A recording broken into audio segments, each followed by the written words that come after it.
Yuel in that same sense, right? As long as you still keep that lockdown pressure, especially in those corner situations. You know, she's a very tricky character if you're unfamiliar with how her toolkit works out. But I mean, goodness, you're going up against Professor Nekotech. Good luck on that one there. Metera's been on a tear, no pun intended for this one. Yeah, I like that alliteration there. On a tear first throughout the game's entire PS4 life. Finally on PC, Nekotech has come and immediately claimed that master rank, got some diamonds to their name. And already with the first confirm, hard knockdown from Metera. And looks like Saki's just blocking it out here for most of the pressure until the corner was an immediate threat. And that's when we saw the DP from Saki. Resident Canadian. Team Spooky at the rate of 169. Long-time Grand Blue lover, thank you very much, Spooky. And to every Spooky viewer, stick around. We've got better matches coming all through the night, and a great one to start off between Nekotech and Saki. Yes. Got that installed. There's the EX off the wall. Excellent pickup here, and just solidifying a small life lead here is Saki. No spot dodge on the OD activation. Oh, and you ran into it. That's a nice little counter hit for Professor Nekotech. Have we drawn attention yet to this being the Fox Girl matchup? Is that correct? Am I anatomically correct, Grand Blue fans? I don't know, Are they the because same species? UL has a is tail and Metera does not. Ooh, I don't okay. think they're the same species, though. I could be wrong. Maybe they're same genus or Right. one of those other You know, one of those other ones. Metera could be, I don't know, like a bird person maybe, kind of like Zaya in League of Legends, like, you I know. like that. Yeah, that's I prefer to believe that. And there you see, by the way, this last version of Grand Blue, which came out a long time ago, added the Rush-End mechanic, which allowed for instantaneous combo buffer options off of light buttons, and that helped Metera in particular so very much for confirming off of her far L, where previously hardly anything existed. There was one only EX special she could use to combo off of it before. Yeah. And then you'll see that rush down all the time, made her a lot more threatening with her best button. Yeah, it's absolutely terrifying to see this character. Oh my god, nice little overhead right there from Nekotech to seal out the first game. But yeah, of course, Metera has been a threat throughout the life of Grand Blue Fantasy Versus. You know, we do have like some stronger characters out there, but you're right. Like, there's some parts of her toolkit that were a little bit lacking that this version really helps her out. And I think that happens across the cast too, because UL had a moment where it was like, okay, well, she looks really cool on paper, but the actual utilization compared to the rest of the cast, like, there might be some better options there. But now, seeing this UL continue to perform pressure, nice overhead. counter hit, so this will be a big one here in the corner. Yeah, and she has great combos to cycle her cooldowns. But it was the Abare from Nekotech, and Abare, name of the game in Grand Blue Fantasy Versus, basically. In a game with not too many distinct defensive options, even with the new backshift, Abare is how you typically will get yourself out of a situation. And Metera Far L, once again, one of the best Abare buttons in the game. You can see it confirms into itself, and then confirms at a rushdown for 50 meter. All right, and the patience here. Nekotech has all the resources. Saki knows Staring. that one touch. Oh, good block. Okay, that was sneaky, though. Big risk from Saki. Yeah, really blocking out of his Nekotech. Oh. Also with an overdrive here. Now chip is a huge problem for Saki. Saki needs to arrive at overdrive themselves, but won't be able to. Basically, the only way for Saki to have survived was to block enough to build overdrive and thus not be chip killable. But I'm not sure that was possible due to the increased chip from Nekotech's overdrive themselves. Yeah, that would have been really tough. You probably would have needed a dodge roll, got at least a 5L, and then try to squeeze in an activation without getting punished by Nekotech there. But again, great patience from Nekotech to wait in that corner, wait for the opportune moment, and guarantee that Saki was going to commit to that throw to get that overdrive. Nice block. Nekotech in the resource lead once again, and a life lead. I mean, yeah, it's about all she wrote here. Nekotech just needs one more hit to close it out. Straight to the sweep. Hey, there's a knockdown. Yeah. Now the stance, you'll see a lot of offensive moves here. Plus unblock overhead's an option, but was not able to be brought out in time. Nekotech with the other really great Metera button for Abare purposes. Living in the community in the moment. In the moment. Hee-Homeboy. Against Vaseraga and Vira. Vira, you know, one of the newer characters to be added to the game, one of the last characters outside of, the last one to be added. So, talk to me about the 21st letter of the alphabet. Is that V? Is that correct? It must be. Let's not do this now. Yeah, no. No, I think you're one off, right? Anyways. No, it's okay. It's okay. But nice carry over to the corner, too. Vira, one of those characters who didn't get to see immediate install to set up for these better opportunities here. Mixed potential in the corner. I have a segue on the subject of one off, and that was Plisno maybe 1 millimeter off from calculating where that wall bounce was going to come in the corner. Grand Blue fundamentals, it's all about knowing when exactly you will get those precious wall bounces and have just enough corner carry to keep the combo going. Because once you get a wall bounce, you have free juggle opportunities, and during that time, you're getting your special moves back. Your cooldowns will return. That kind of flow state. That flow state, Plisno entered it 2 throws in a row, no command grab needed. Very stable play from Plisno, kicking around whenever Hee-Homeboy. Yeah, I think that's a very important point that you made right there. The consistency in the corner, just constantly being able to flow into, just pressure after pressure, not giving Vaseraga any opportunity to get out of the situation. And again, you're going to see it. The install, nice jab out into this corner here. Yeah. The flurry, good luck. Always the Vira first goal to land this command grab and get there quick.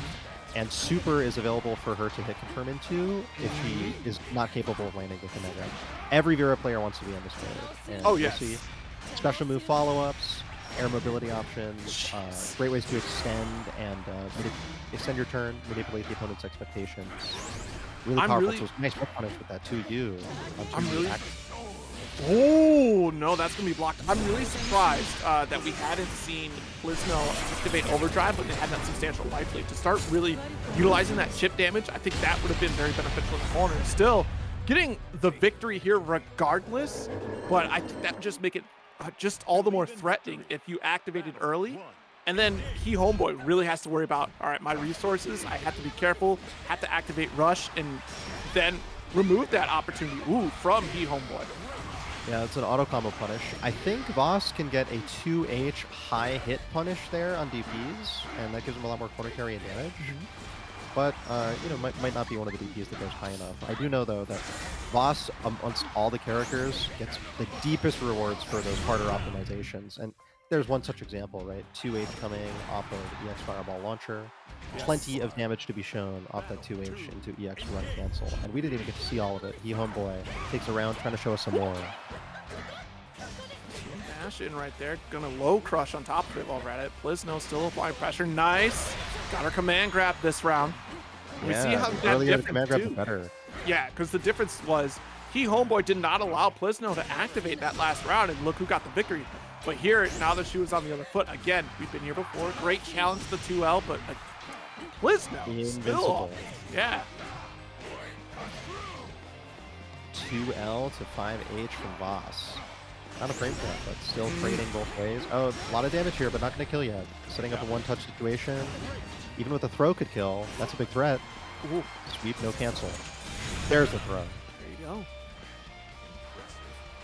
Yeah, it was full meter for Hee-Homeboy in a perilous situation. Have to remember also, there's backshift for the invincible, fully invincible defensive option.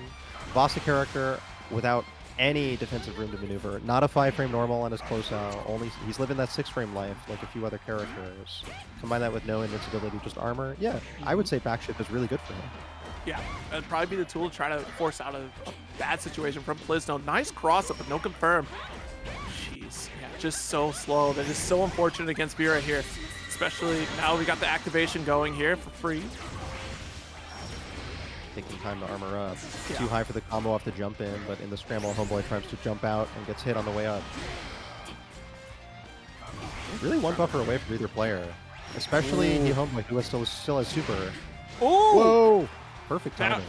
Yeah, that was very risky right there, because that could have been devastating for Plisno. How many raw sweeps, and not much in the way of the full confirm, so Plisno's still alive. Homeboy blocks it out. Homeboy could really, if we get the opportunity, pop that overdrive, start chipping away. I agree, or at least give yourself some survivability going forward. Yeah. I mean, now it's on the other foot here, too. Both players could pop overdrive. That's... Whoa! What are we doing? Stuck in the air, can't block. You're right. Oh, gotta hold that, yeah. Wow. I thought it might have been arrow blockable.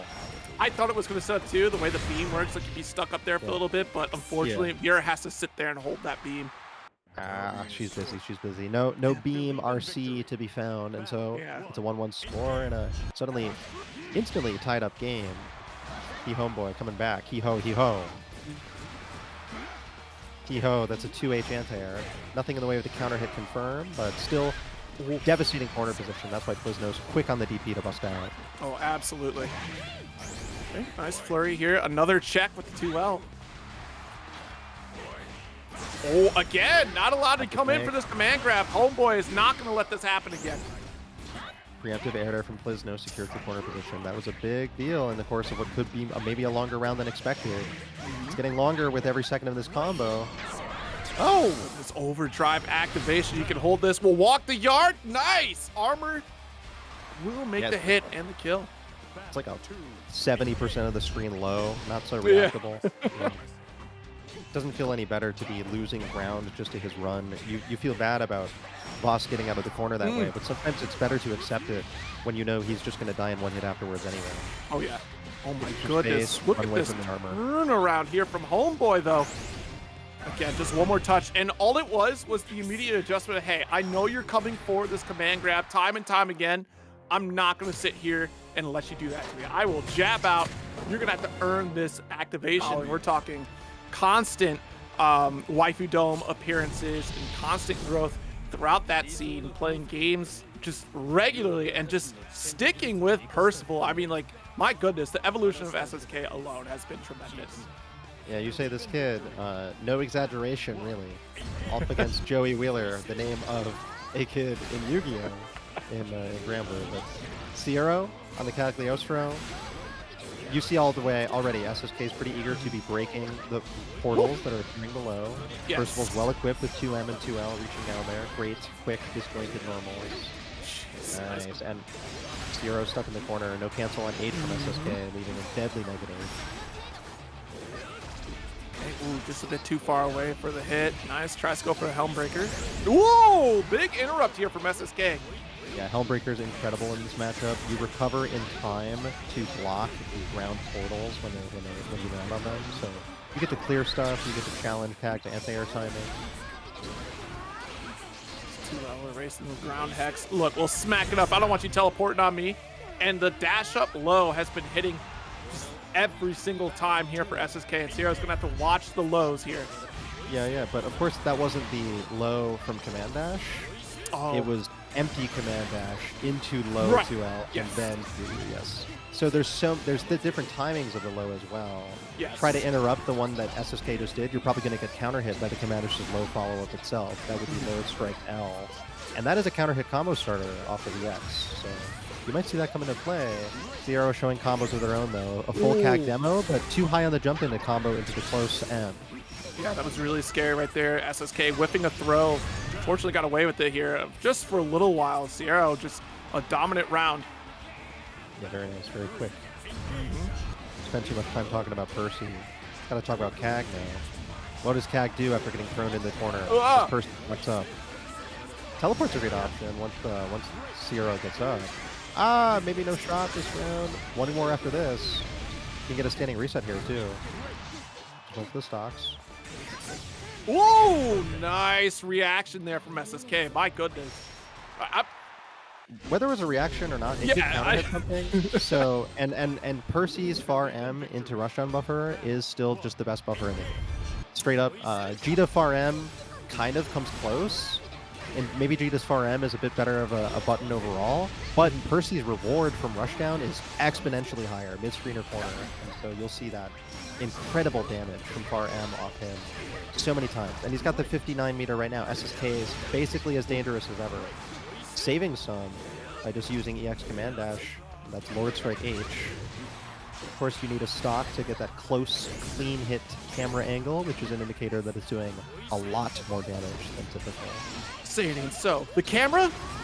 Yeah, the camera means it's communicating with us. Oh. Scrambler is very good at communicating with us. Look at all that system text. It says, good, counter, tactical move. SSS Trickerow with the $10 contribution. Yeah, nice. Let's go. Oh, we're going to get knocked back by that overdrive there, but the jump in and still pressure from SSK. Oh no, Gravity Well got interrupted there too. And again, it's the empty dash low here every single time that Siero is just not blocking on. Yeah, really not giving much pause to change up the approach, but I swear that's still part of what you should do. Eventually SSK, we're going to do this command dash rather than go low. Overhead, maybe throw. Either way, the expectation conditioning has already been applied. Yes. Nice DP. Let's be so careful. That 5H is such a good button there from Cagliostro. Yeah, SSK could also change jump timing if jump unique, but was just going with the empty jump that time. You don't take too much damage unless you get counter hit from the outside there, so empty jumping is a little bit safer of an approach. You'll see a lot of people use it against Cagliostro, who really controls space incredibly well, and does even higher counter hit anti-air damage. And here's rushdown buffer off our H, a lot of damage pending here. Plenty of options for the combo. Nice. And now you have a Lord Strike there, as well as rushdown. SSK is rich enough to end this right here, right now. Can Siero kill? I think so. Yeah, you can just spend that. Oh my goodness, combo limit! And still stole it away though. That should have been a cancel earlier into the Skybound art. Would have wrapped it up. Yeah. I mean, no meter to save in Grand Blue Fantasy Versus. So Siero getting away a little bit lucky. Building a lot of meter and corner carry with that combo in particular. Like the two ultras. Yeah, that was actually a really good anti-air opportunity, but SSK with no follow-up there. Nice throw from Siero. Yeah, the only issue, SSK wanted that close H. Far H came out. Only way you can really avoid that is by using a normal who always comes out no matter what spacing. I think 2U would be the call there. 2U or 2M. Of course, that changes your combo. Nice. Oh no!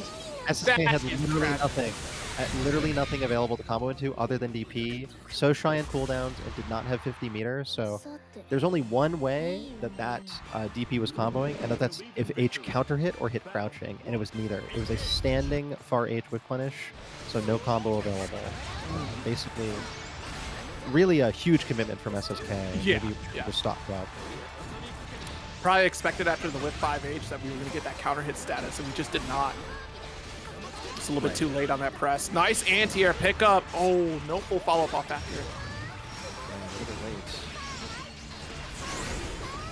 That's combo into portal. A lot of corner carry there. A throw could kill at this point, and it's run up overdrive. At this point, chip can kill too. Siero's got a chip now. Especially now that SSK can't resist it. Completely dry on meter. Lost on both those two. No. Are you dead? No! It had to be Lord Strike, not DP. DP is so bad at comboing out of the air now. That hasn't worked since Season 1, and I would know that I'm the Season 1 Percival.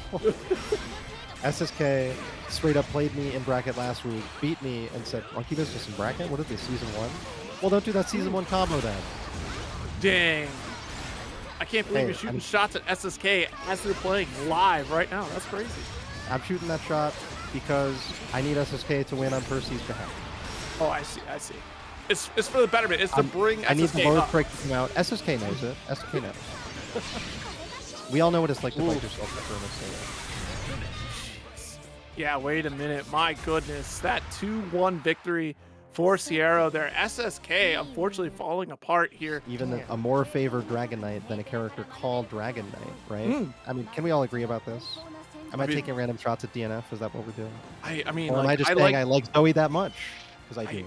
If I had to pick between Dragon Knight and Zooey, I would probably pick Zooey over Dragon Knight. I mean, yeah. I mean, Zooey just seems like a very interesting character. Yeah. Absolutely. A lot more going on, and of course, a different world of a whole different world, different ball game. Fighting Metera going to be a lot different than fighting Hitman and Crusader and Koichi or whoever. Goodness.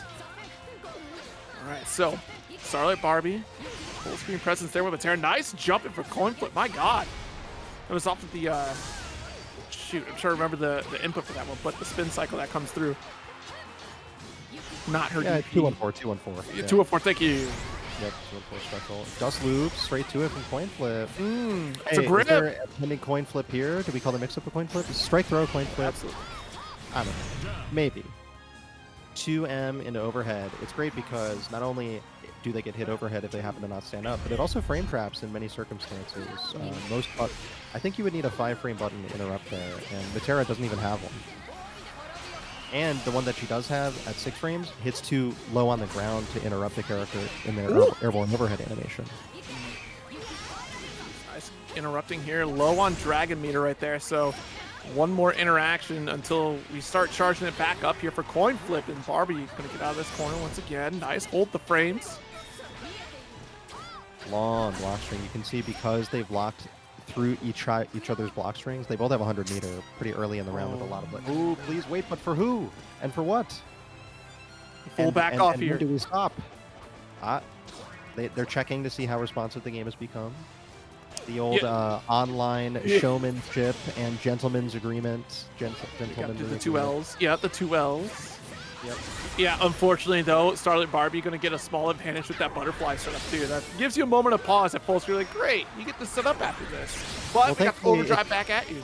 It doesn't look like clock and the timer is the most relevant factor this round. The Starlit Barbie suffers a pretty big life deficit, but is at least not taking shit. That's one thing they have going. Plenty of space, all the cooldowns available. Let's see it. There's some potential here.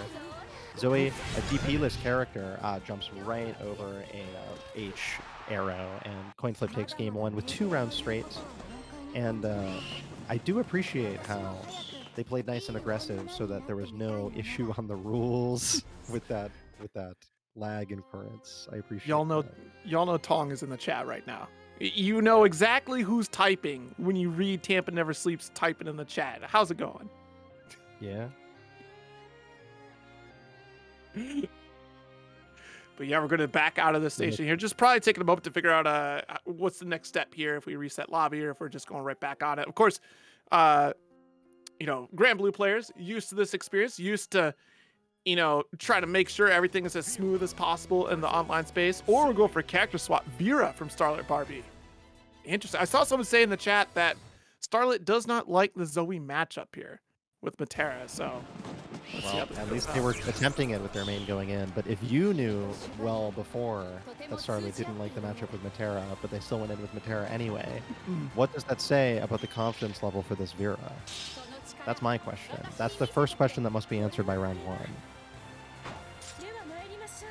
Yeah, we do have to see how this opening gamut works out here. I mean, we did survive like some of the onslaught from CoinFlip, especially in those corner pressure situations with Dragon on deck. Again, like that's such an important resource here, but when it comes to damage output, CoinFlip can definitely put on a bit of hurt as compared to Metera, right? Like just gonna have to open up a bit more than what CoinFlip needs to. I also think Vira has a pretty high aptitude for landing command grab against Zooey, who is reversal-less until super. Very good thing to be taking advantage of. Whoa, nice, but no follow-up. That could have been huge off the medium Dragon Fire. Yeah, medium Dragon Fires, you have to go straight into jump dust. Let's call it. Hands down, hands down. It's gunflame, counter hit, dust all day. Yes, exactly. 2M. Both these characters, basically across the entire Grand Blue Fantasy Versus game, you'll find that most buttons generally serve the same purposes. All-purpose poke 2M with a great disjoint. Both these characters have it. That's going to be their go-to poke. And they're typically faster, but shorter range than the 5Ms. But that quick recovery makes them so mashable. Ooh, just walked away. Walked away from the lightning, and then right back into it. Starlit Barbie is maintaining this offense in this corner. Nice, got the flurries. CoinFlip super jumps out. It's worth paying attention to, not just to jump, but super jump.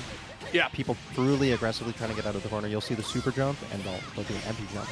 Wow, spent a lot of meter on a pretty damage inefficient combo, and now with successful blocking, Barbie has starved CoinFlip of all the cooldowns. Even this combo won't really hurt because CoinFlip didn't have Rekka back to combo into. No Rekka, Dragon to back you up either. We're still waiting on that Dragon meter recovery, and it's going to be a bit. You got that install, Starlit Barbie does.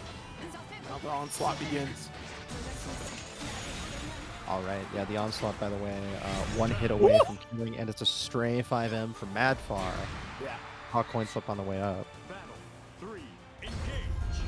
You can get hit on the way up, and also in pre-jump, where your character's in a crouching state, and you can do your slightly better combos on them, possibly. Take notice of that.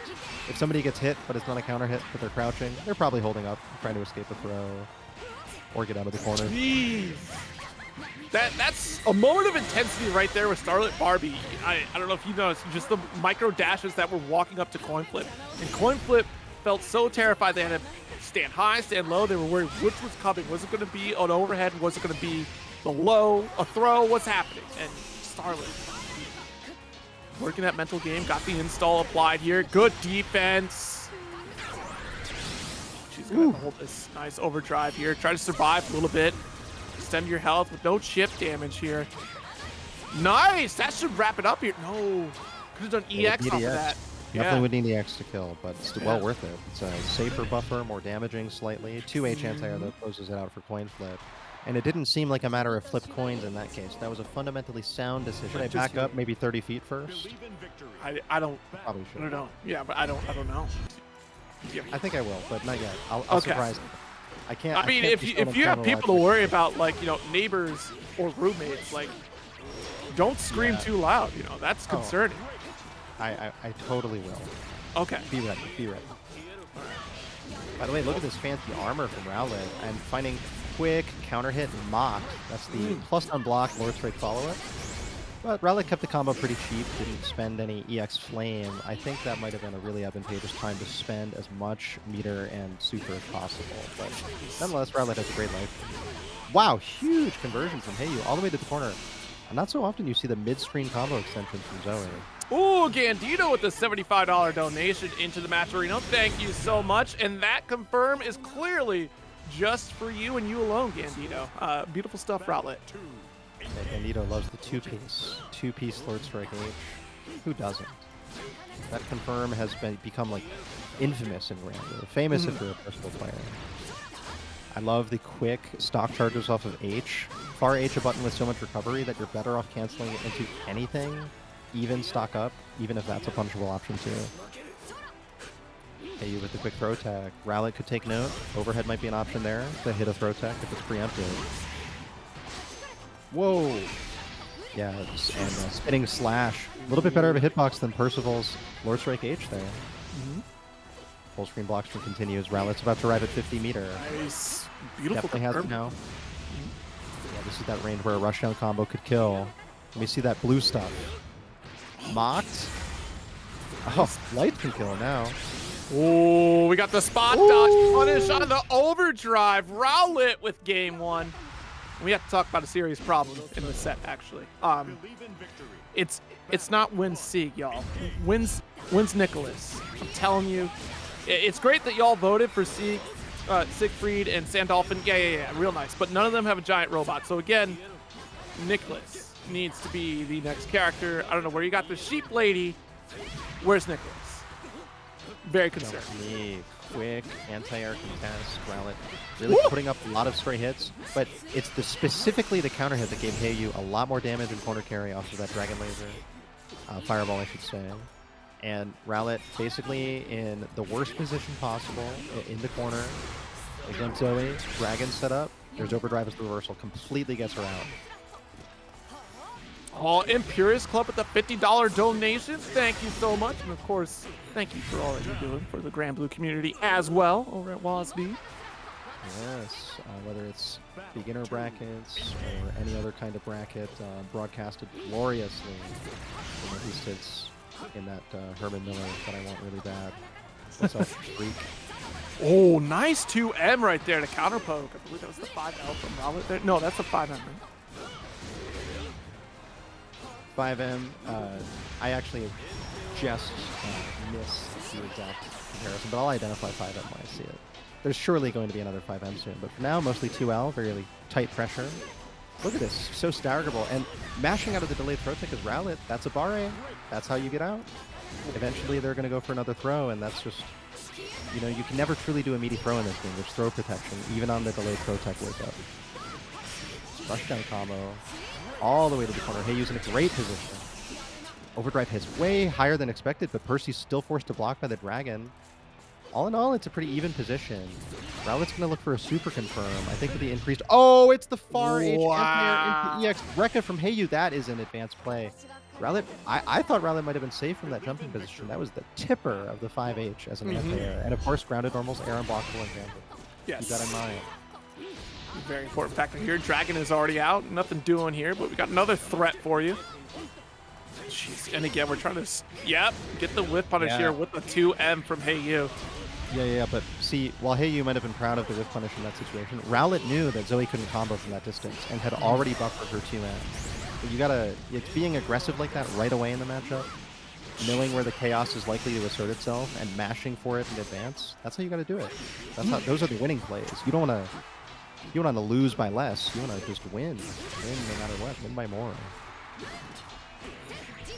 Say jump in here. Open up is Rowlet, and that goes down around here. Hey, you is on match point. Hey, you. Is this Apple? Kind of looking a little bit like that. Yeah, everyone's saying it's Apple. You know, Percy gets fuzzy. Pretty sure Percy is just too damn tall to live a healthy, safe life against Zooey on defense. I mean, that's the curse that we call people out there. You know, you could be average height like me and be just fine everywhere. Statistically average world. You know? Yeah, exactly. Don't be surprised anywhere. And there's not a single door you'll hit your head on. Yep, I fit in all the seats on the plane. That's great. No problem. Hey, you Ringo agrees. I appreciate Ringo with the 20. $20 for all the average champions, of which Percy and his far M simply are not. If you reach Percy's 5M out as a measure of height, I would say it's probably 6 foot. It passes the test. Ooh. Nice. And Resurrect 2 with no meter is such a rare choice because it's obviously very unsafe. But that's why you bring it out once a set. Once a set. Like every now and again, just as a reminder, you're about that life. Yeah, and it's a once a set thing, by the way. In the last round of the set, at 1-1 last game, last round, full excitement on the board, 74 seconds on the clock, driving the life and positioning lead, and hey, you immediately get out, reading the command grab, no X seal, can't seal me in this corner. It's dragon assertion, there's lightning striking, but a lucky and fortunate quick tech from Rowlet gives him a super jump opportunity, and she's out. Oh, huge damage. Yeah, that is big. Just like you called out earlier, got the camera move, so you know it's going to do extra damage. Yo, from that distance, the Gunflame definitely can get splashed, yeah. It's such a great evasive tool. One of Zoe's best neutral options, and it's come back now. Hey, you still has it. Be on the lookout for the EX version.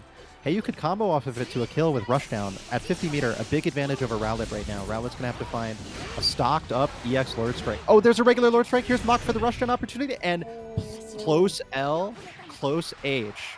Stagger tool. I mean, that just counter hit just like that. 2H is very rewarding as an anti-air, but very slow, and she has to find counter hits with it to make something happen. Nonetheless, you will see how capable CAG is of exploding just like anyone else against this grappler here, Ladiva, who is not in the strongest phase of her life in the game, but certainly still is a grappler with a cancelable low-medium kick. Kind of thing created from our nightmares for anyone who's played against grapplers in any other fighting game. Her sweep for the knockdown, she gets it off pretty much anything. Hard knockdown on the EX here. MacsSama with a great life lead. Yeah, absolutely. Nice rush to continue the pressure, and you definitely don't want to let go of this situation here. Prada flipped away, flipped around. MacsSama here. Yeah. MacsSama's on the Ladiva, of course, and looking in classic form. Prada 2 also playing their classic. This is the one character I've definitely known Prada for playing. Team plays top 8 in many large-scale online tournaments. MacsSama's one heck of a tournament obstacle, though. Thankfully, of course, this is winner's bracket for both of them. Taking out those portals on the ground, one low-medium kick at a time. Each of those is so dangerous because of Ladiva's EX headbutt. +2 on the first headbutt, neutral on the second, and can combo via link off of either of them. So dangerous. Nice, shutting down one of the lower hexes here, but the Hula trying to maintain that beautiful position right on top of the hex, just to say, hey, I dare you to jump in, because if you do, you're going to get caught for it. Yeah, every CAG player's favorite tool to kill with is the first hit of the X teleport, because CAG is just like that golden, buttery statue while she's hitting with it. I mean, I'm pretty sure I see them all go for that. This little spear right there, able to close the gap, and Prada, gosh darn it, MacsSama. Look at the Granblue names instead of the. Yeah, you're right. You're right. Well, they're fixed now, so we're good. There you go. Perfect. Playtime has just ended as Prada takes game 2, and it was really kind of a. The first round was all MacsSama. Second round very close between them, and then Prada came out full force round 3, one-sided all the way. So things can get away from you pretty quickly in a first or two. It's on MacsSama to fix this right now. Just outside of that 5H range, and nice EX headbutt confirmed to a sweep. Whoa! Yeah, cool thing about EX headbutt, it forces crouching, so all of your links from the combo after will allow you to combo from 2L into sweep, thanks to that forced crouch. Otherwise, that's not available. Back, got another SPD in there. Oh my goodness! Next thing kills no matter what it is. Yep, goes for the EX once again. No rush allowed for you. Just too well to keep it simple with a perfect round for MacsSama. But this is just like how the first game started, too. A strong start here. Let's see if Prada gains the space we're looking for. Sits right on top of the lower trap there, and that's a good call. Yeah, MacsSama had to immediately block after the portal.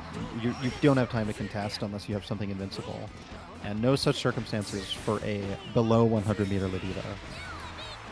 Overhead is the anti-jump option. Caught Prada on the way up, trying to take the disguise.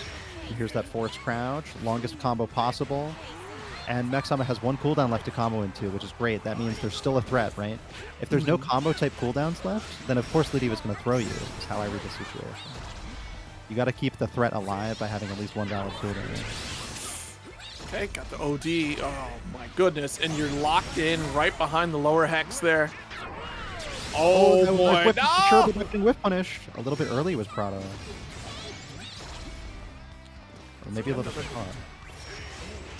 Oh no, 2L challenge immediately spends the Skybound art for the victory here. Yeah, we can call that Lariat for MacsSama a round 2 victory Lariat, because if that Lariat hits, the game is over and it's tied up. Now MacsSama on tournament winners bracket life, I think you might see more careful play in such a tight circumstance towards the end of a round. No spear for you. Don't forget about it here. You know, MacsSama slowly trying to make the approach, and unfortunately going to get caught on by Prada there. The side swap does work out. Let go of the block a little bit there for MacsSama. Prada didn't really maximize corner carry, but is still working on a perfect here to possibly take the game. Ooh! Become a convincing 2-0. Too far away for sweep knockdown. MacsSama still got a lot of work to do, but just arrived at full meter via blocking. Has to get out of the corner. No combo on far H. Give MacsSama one more chance. Just one. Need to be close enough for this overdrive activation. The jump in is not going to be it. That 2H from Prada. And I have to imagine that. I'm trying to think of what could have came out of that, because that shouldn't have been just a jump into a button there. I think that was just a misinput there. It doesn't work. Right. Wow, this is probably the loudest color I've ever seen in Gran Blue. That is, Six's rainbow palette is aggressive. That's amazing. And only missing the glow sticks as well. Like, that's another weapon kit that we're missing on here. Nice anti-air. Yeah, Seth, great combo here. And you can do a lot of corpse pushing, which is when you push a knockdown fighting game character's body towards the corner at the end of your combo. And Six is probably the most capable of that of any, with his fast walk speed, advantageous combo, enders. You'll see plenty of that from Seth. Axenstar, by the way, having to kind of follow in the footsteps of some very prominent Metera players who have overcome this matchup that was first presumed to be quite difficult via Six's speed and wall jumping and air projectiles. A lot of great anti-zoning tools, but Metera rushdown goes a long way against Six, whose parry is present and is something to consider, but not so active in projectiles. You see it activates and it gets immediately butterflied. Axenstar just barely not able to kill off of it, but has chip to use to get the kill now. There's Seth looking for a full screen punish. Not quite. Yeah, that was already active right there to shut down Seth. And I see you, Cosmic RPG Rainbow 6. Let's go. Parry's gone. I think Axen can move in now. Oh, geez, nice. That's the winning play right there. Nice little cross under. Good little anti-air here as well from Axenstar. Hey. Did you say little? Did you forget there were butterflies there? That was a big anti-air. It was seem little at first. It started little. It was a nice little touch into big damage. Yeah. And that's something we're going to be familiar with as we keep watching Axen hit these optimal counter hit anti-airs. Ooh! Yeah, like the barrage gap right there with the EX barrage, and then goes right to Skybound Art just to wrap up the round. Nice stuff from Seth. Yeah, you can't beat an advancing hitbox with that many active frames. Every Six player has gotten used to moving around just with EX Berserker. It's one of the best, strongest ways to turn aggressively. And of course, you know, the classic here for Gran Blue. Unfortunately, trying to tech the throw, you're going to get counter hit by the dash up overhead. Yeah, the fundamental mix-up. Ooh, with combo, Axenstar gets a full combo punish on Seth's drop combo from close age. Okay, nice. We got the extension here. Another one. We're really spending here. Right. Yeah, got to make it count too, especially with the lockdown. And again, a sneaky overhead after the short hop.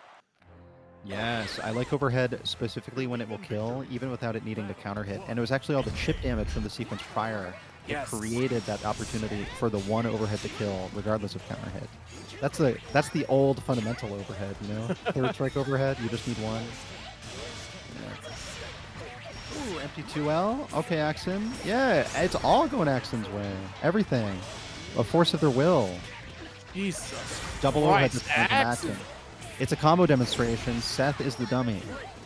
Jeez, combo limit though, and already dash out of the corner there with the roll through. Whoa! You're gonna get rushed down. Are you serious? This isn't punishing. It is. Oh my God. Hey, but no cinematic. Axen, while cornered, still has a rushdown to use of their own, and that creates some pushback. Seth parries them back into the corner. Big opportunity there. Looking for an air throw with Seth. Found almost a full punish opportunity there. And it's close L for Metera to close it out. Seth put in a lot of work making the comeback happen. Get started, I should say, but didn't quite finish executing it. It's a tough task in Gran Blue, especially without overdrive. Put the flurry here. Get out of dodge. Ooh, again with throws. Seth is getting caught in a lot of these situations where Axen's right in her face. Just not doing anything about it. Just take it to the skies here. Nice. Pick up, carry to the corner. Going to set up for the butterflies here. And of course, EX Rainfall. Yeah, wow. Oh, ending it in style. Flash kick. Did you like fighting game zoners? There's her tribute. That's a somersault from the prize bowl, I guess, that we can all share. Yeah, hey, it's Xerom's classic purple Charlotta. Up against Rowlet, who we've seen earlier. Straight to the Fireball game is Rowlet, and I wanted to make some conjecture as to how effective this Fireball game could be. My prediction rather, is very. Charlotta can approach in the air with Noble Strategy, aka Demon Flip, and also has a very fast jump. But nonetheless, the Fireball game, just like it would be against Honda or any character whose defining special move is just throwing themselves at you, well, a Fireball that covers the space in front of you is going to be your best tool against that. So. Exactly. Maybe we'll see some more Firewall. For now, Rowlet's on the back foot facing the right corner. No contest after Noble Strategy. Maybe waiting for a DP. Okay, nice little tech right there. Oh my goodness. EX Blanca Ball coming through here. Nice carry with the EX Holy Ladder. Yep, it hit Rowlet's backdash, which is really just the least safe way to move backwards, unfortunately. I mean, even jumping backwards, you get to block a little sooner. Things will go, the Blanca Ball will go under you if you jump instead of backdashing. So in this matchup in particular, I think it's just a little bit harder to, or less advisable to move around with the backdash. Nice counter poke there, 5M.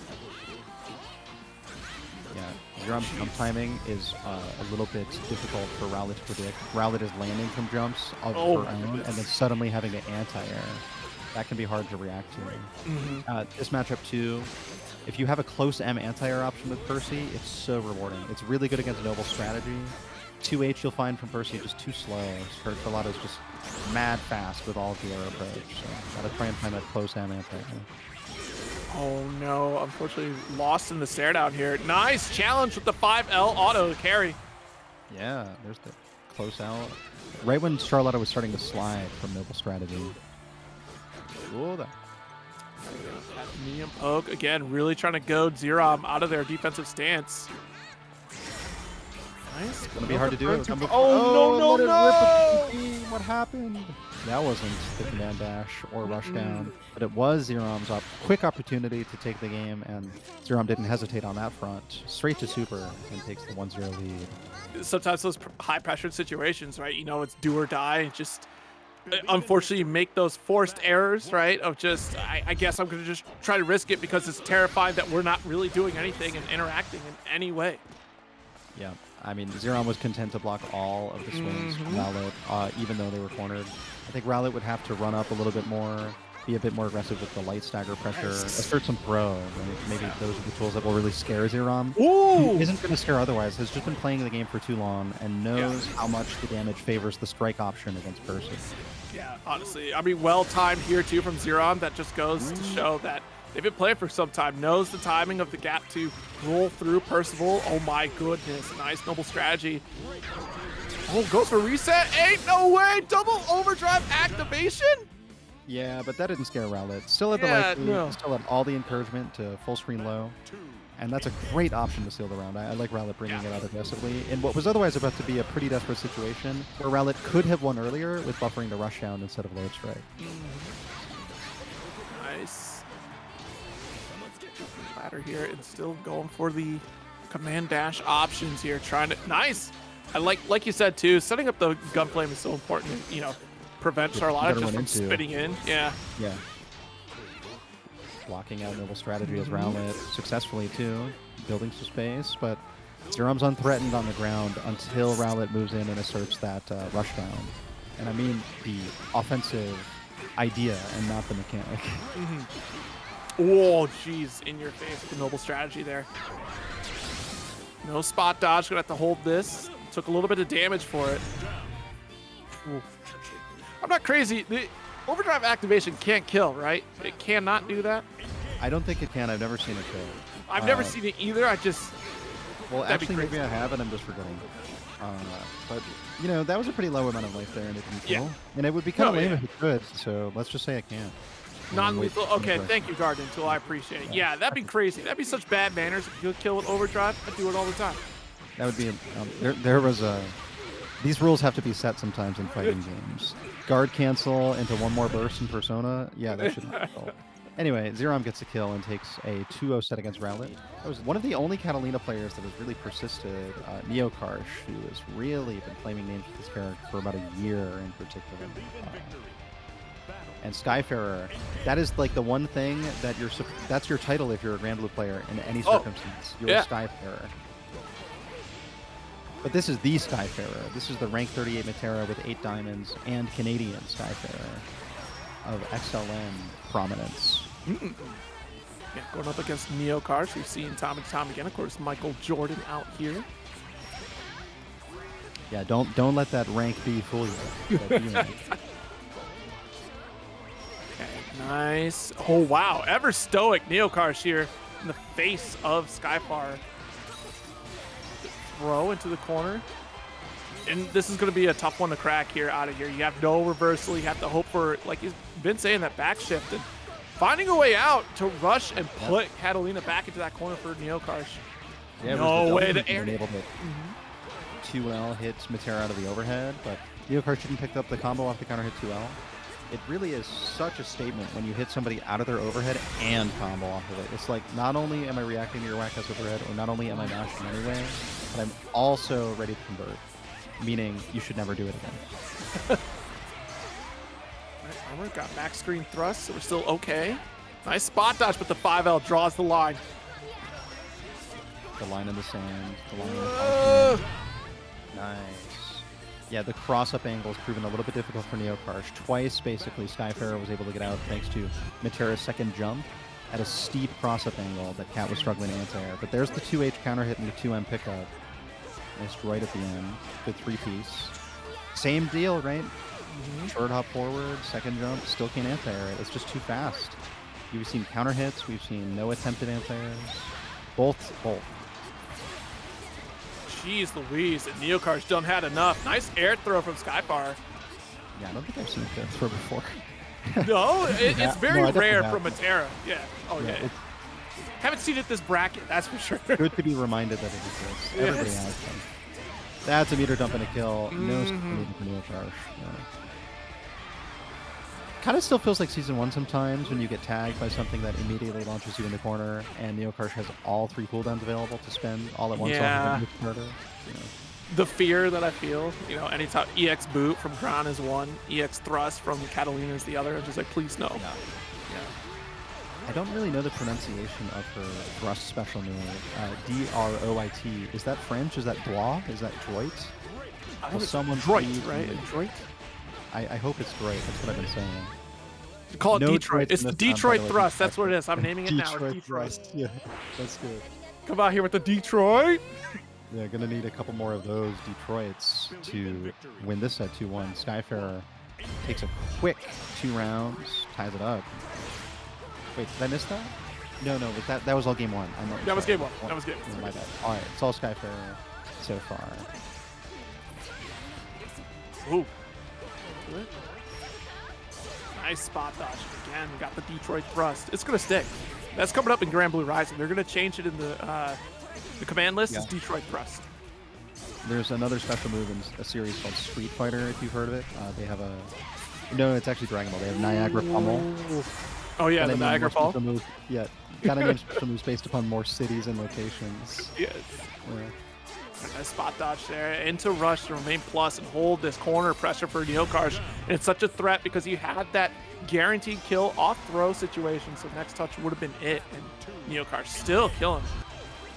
Holy hell, I just realized Catalina's throw is exactly Mitsuru's throw from Persona 4 Arena to a T. That's got to be. It's almost as though they have the exact same weapon and almost stand in identical ways. Like it's yeah, they stand in the identical ways, and they both use ice. They're both a classic character, I believe it's called Hot Lady Knight. Oh wow. That's what they're called, right? It's right, Grand Blue player. I don't know. Y'all tell me. Nice 2L. Counter hit L. Yeah. Hold this. Challenging too with the butterfly stuff. Yeah. So He's patient. Wow. Yeah. Letting Catalina land on the jump L. And Skyfarer with enough advantage to combo straight in the close L, landed in the perfect spot. Set point for them. Skyfarer, that is. The aggression from Neokarsh to run straight past butterflies and make them a non-threat by using aggression was brilliant. Yeah, that could be a game-winning play. Ooh, and the 5 Ls will cover that rush too, knowing darn well that, hey, eventually you're going to have to use this. You have to get out somehow, some way, and I will remove that resource for you. Ooh, nice. That's a combo as well. 2L, 2L, 5M. Neokarsh ties it up. And they both really rallied against each other with these convincing one-sided rounds where neither player escapes the corner. There have been some close ones too. A wide variety of entertainment. Can only be thankful for it. We're going to see more, I'm sure. Nice jump in too from Neokarsh and still able to get that corner pick up. Max range, no follow-up, didn't believe. What?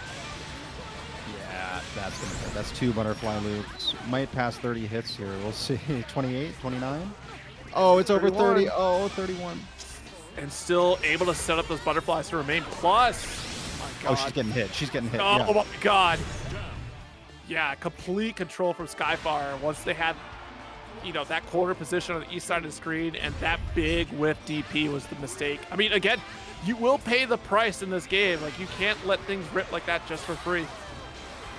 Yeah, only do it when you're certain about it. Like Neokarsh in those circumstances said, you're not safe jumping me. You're way too comfortable. Look at the grip. Again, the EX. My God, Neokarsh. Wow. And Neokarsh's pressure is so tight that the back shift was not advantageous whatsoever. Skyfarer basically had to forego 50 meter and still block by the end. But the blocking bout was successful, and Skyfarer is arriving at 100 meter now. Let's call that 41 instead. You're going to be sticking with the rush down only strategy. Skyfarer is going to need the 50 meter to have a shot here. Stagger pressure, caught the jumping. And now, this is real tough at this point. I think Neokarsh that's it. Kill it. One droid, and it's match point for both players at this point. Top 8 qualifier for winners. I think this match is going to have reverb and resonance for the entire fate of the rest of the bracket. Nobody down losers wants to play either of these two, but one of them is going. Yeah, absolutely. I got the max range thrust here. Nothing doing quite yet, but again, we're trying to force. Ooh, actually, nice short hop there from Skyfarer. I was going to say that Neokarsh is really trying to force, that ground game away from Skyfarer to really take advantage of it, but just immediately turned around. Skyfarer is cranked up on this offense. Yeah, it's over. Wow, cranked up is the right word for it. I mean, I was talking about how there have been a lot of one-sided rounds. Game 3 was no exception. I think all 3 rounds were totally one-sided. A lot of characters will use their 50-meter rushdown as their invincible option when they need some kind of guaranteed distant anti-air. We've actually already seen that in bracket today. Yes. And, this character, Anre, has like 3 dive kicks. So, anti-air is probably going to be a useful look for Prada, who is not on the Cagliostro for this matchup in particular. Ready for Katalina for the Anre. Wow. Interesting. Yeah, because we've seen mostly for Metera too, right? Yes, yes. Yeah, mostly. A lot of Anre these days. Yeah, we've seen a lot of this back and forth. I feel like SenpaiSpyder picks Anre just to take care of Cagliostro. So, I mean, the counter pick game happened almost immediately before they sat down on the arcade. Yeah. And then so preemptively already, Prada's got the cat. And now we just got to play this match, Charlotte. Yes. Now, if you lose with your anti-counter pick, do you go back to CAG and fight the matchup? that to play. Like, I've talked about this so often about anytime I look at Anre. 2-hit far H is so easy to confirm on its own. There it is, right? You have so much time to choose your special of choice off of the furthest advancing normal in the game. But whiff punishable if, you know, Prada got that preemptive droid there. Nice whiff punish. Rush down to invincibly secure the corner. Yeah, unfortunately missed the wall splat there. Much like KOF, by the way, the rush down, much like max mode cancel, you can only cancel the rush down in the specials off of a normal. So using it raw for its invincibility, you don't have those special cancelable properties, so you won't see anything ridiculous like going through a normal into touch of death combo. Oh my god, could you imagine? Hold on, let's do that for a little bit.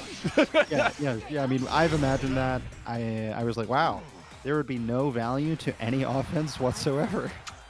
You just wait to rush down something invincibly and then kill them off of it. No, you have to build the meter first. I mean, that's totally fair. Let's just, come on, let's see where this goes. Yeah. You know, there was a bit of a balancing act in terms of whether meter was a comeback mechanic in this game or not at first, because if you're completely getting your ass beat, can I say that? If you're getting busted up so bad, you don't even build enough meter to use your SSBA in the first place. You have to be fighting a little bit. Yeah. Now that there's a 50 meter mechanic, you pretty much really quickly get a good defensive or offensive option right away. Yeah, so I mean, you're always in it. Because of that update, I feel like the meter build in general has just been so much faster. My god, sniped with the Detroit! Prada? That is a big sword. And that is a successful counter pick. Well, now what does SenpaiSpyder do? Is it the Metera now? And in a first to two, by the way, at this point, that would be locked into the Metera, which is, I mean, that would be locking in your, it's Metera. Okay. So the CAG becomes available again for Prada if Prada loses. True, that is true. But, you know, at this rate, though, like, Prada with the lead here, this is going to be a big gamble. Like, either SenpaiSpyder knows how to shut down this Katalina, which we've seen before in this matchup, but then it's going to be how does SenpaiSpyder navigate Cagliostro. It's not the first time that Senpai has had to go up against, you know, a really prominent Cagliostro with Metera. They've handled that matchup before. Maybe it's a little bit easier with Anre, but now you're locked in. Got a couple stray hits combined there from the full screen combo. Not much in the way of damage, but interesting nonetheless. Yeah, Prada is basically losing the war of attrition pretty hard so far. A lot of stray hits adding up quick, and not enough advantage on the counter hit jump in. Needed to do something faster on the ground. 5M wasn't it. Gonna pay the ultimate price. The round one loss. The cinematic from SenpaiSpyder. All right, this sets the pace here.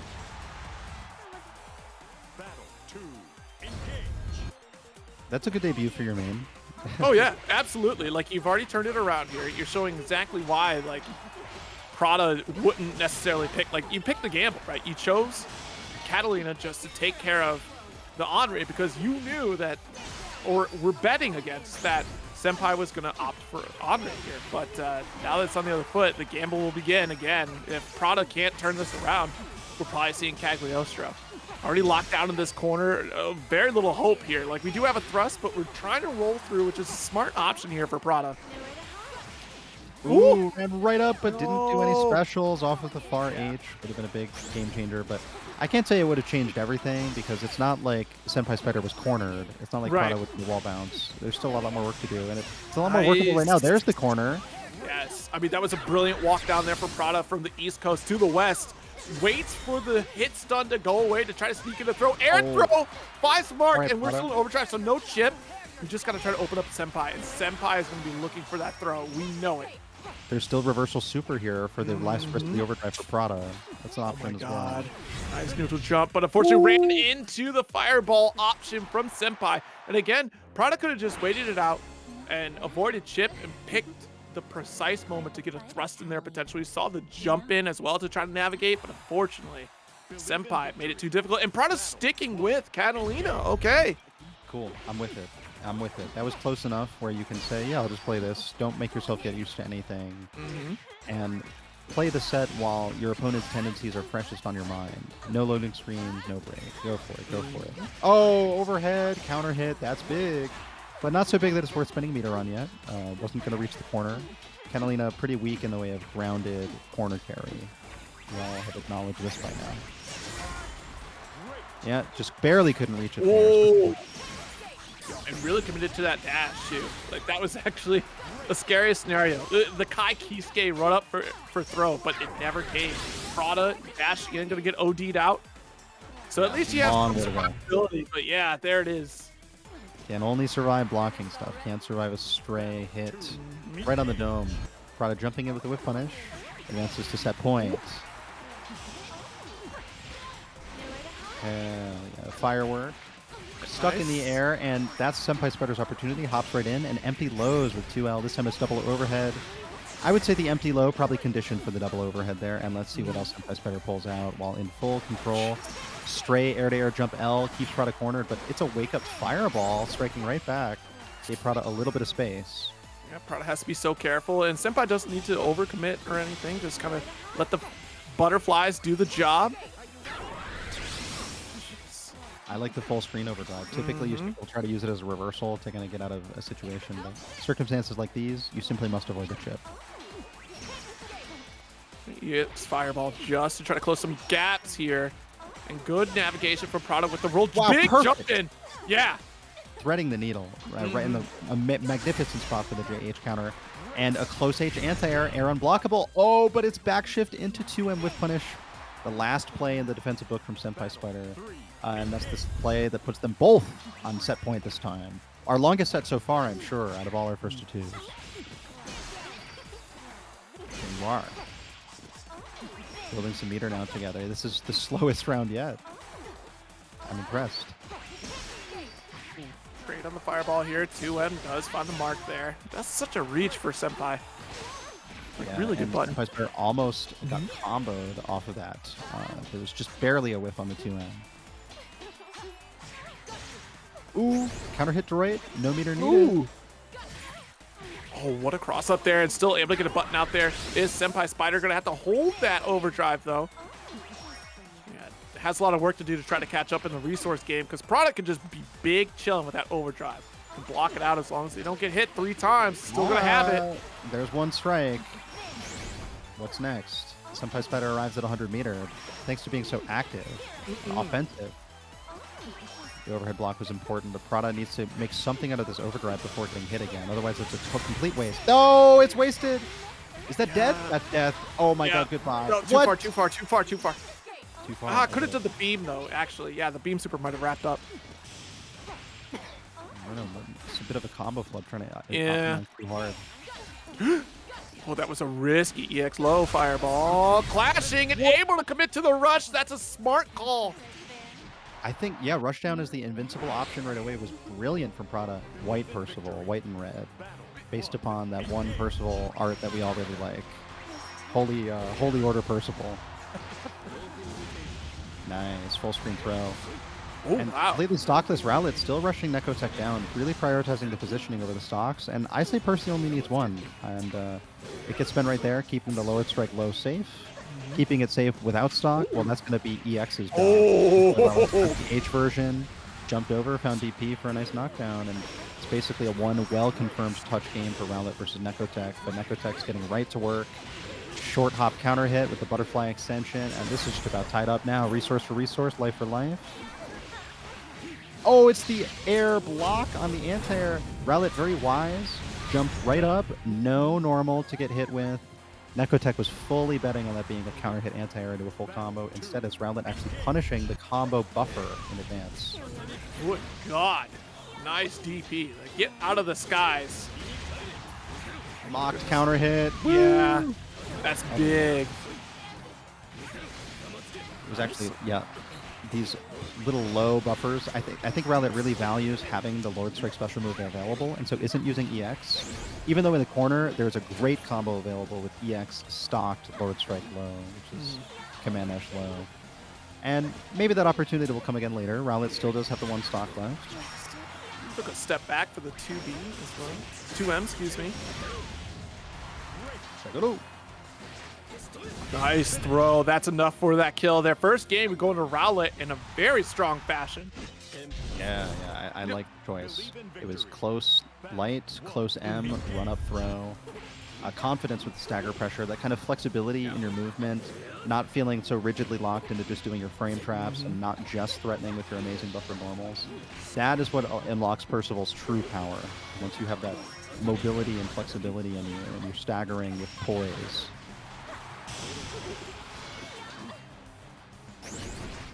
Ooh, roll through, gonna get scooped up by Nekotech. Great little reaction right there. Whoa. Yeah, 5H finally finding that mark right there. Big counter hit and able to get that back air approach. Have to hold this. You all saw the camera move and zoom in there, right? Yeah. Looks like a clean hit 214 HH to me. I see you. Clean hit sidewinders out here? No way. Yeah, you guys know about back roll and quick rise in this game. All the soft knockdowns, like Percival's jump unique, for example. You can choose to go a little bit further on your wake up, and you can see Nekotech doing that every time off the jump unique. A lot of people in soft knockdowns, they do the quick rise, not knowing that they're actually able to just get away from Oki with back rise. It's really important to choose when you do either.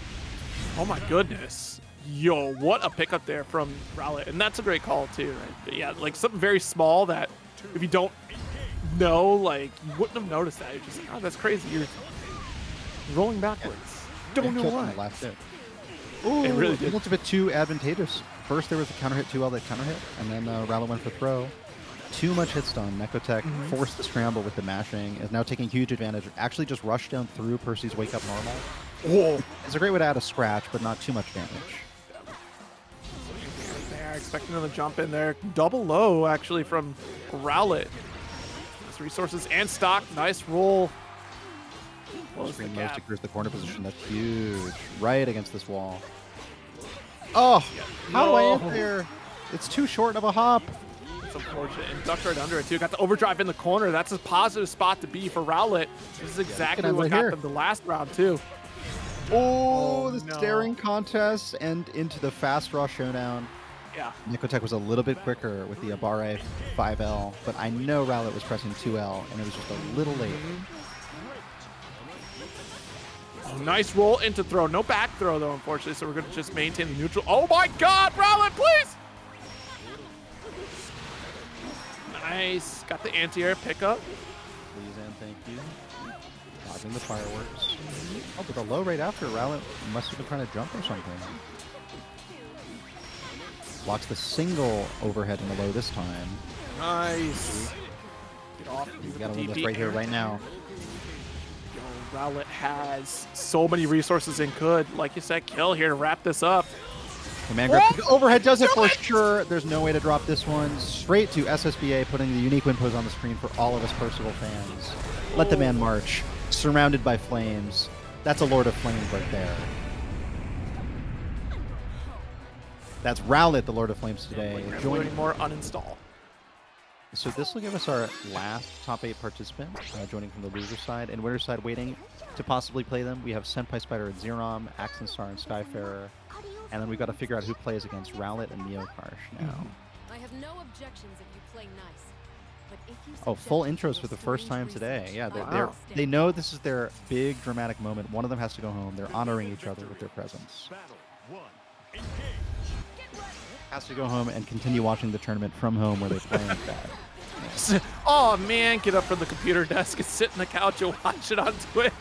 Yeah, exactly. Too bad. You're treated to the delightful time. Sometimes getting eliminated, it's a total sigh of relief. Like, finally, I can just study the players that beat me. I'm exhausted. Whoa. Oh no! Punching with throw here, gotta be careful. Yo, aerial trap setup. My goodness, from Siero. Yeah, well, pretty well converted on, especially the side switch. That was the most important factor there. Although Cag generally with teleport can side switch and combo easily, and there is preemptive teleport as a footsie tool. Hitting Cat, droiding forward, Prada stunned, I'm sure, by that one. Loses their whole round 1 life to one of the coolest and actually, honestly, least committal plays. Because it looks like it was such a read, but that's just Cag teleporting anyway. That could work for any number of reasons. It just happens to also have a great hitbox. Nice Nice spot dodge there. Spear, just in case you forgot about it. Yeah, and look at this. Backing over the ground hex right there just to dare Prada to make a move. Ooh, double dog there. 2 portals on the ring. Nice. 2 portals down. Cat's big sword, very helpful to that end. Oh, big jump in right there. Gonna find the mark. I mean, low health here for Prada. Has to be so careful. Catches the back shift with the 2M, but wait a minute. Not the fullest combo conversion. There it goes. Not too much of a concern.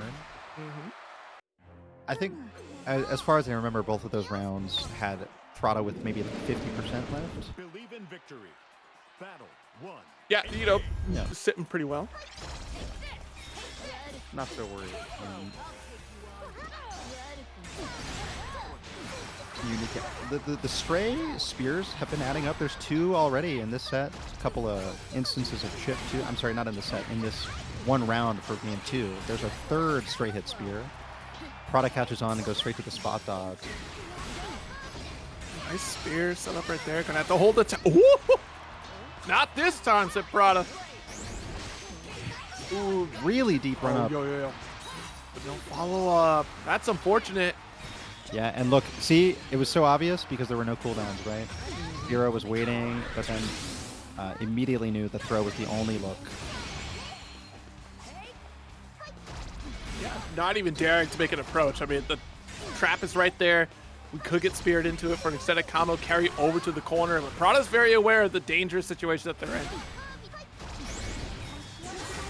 Whoa! Content to block the overhead, so long as you're not getting pushed onto a portal, it's not going to combo you. No big deal. Right. Just block it out. Don't move forward. Yeah, Patience really here, like this try to walk patience it down. from Prada. Yeah, especially too, you had the overdrive, so no fear of chip. There's a throw, needs 1 more combo confirmed to get the kill, and that should do it. No, actually. No. Just such low mid-screen damage. You would need a better link or maybe a medium starter. And it's really just the fact that that was a light combo straight from auto combo that cost everything. Exactly. Maybe if it started with 2L and then into the auto combo, maybe that would pick up. I'm not really even sure. Yeah. Oh my Like god! Swinging with H. Yeah, and it's great too. It's one of the rare opportunities where she's fully cornered and you have all the cooldowns to spend. Straight to supers. Nice. 81 seconds on the clock for this round. That's got to be the fastest one in the set so far. And definitely around Prada needed. It was getting away too fast.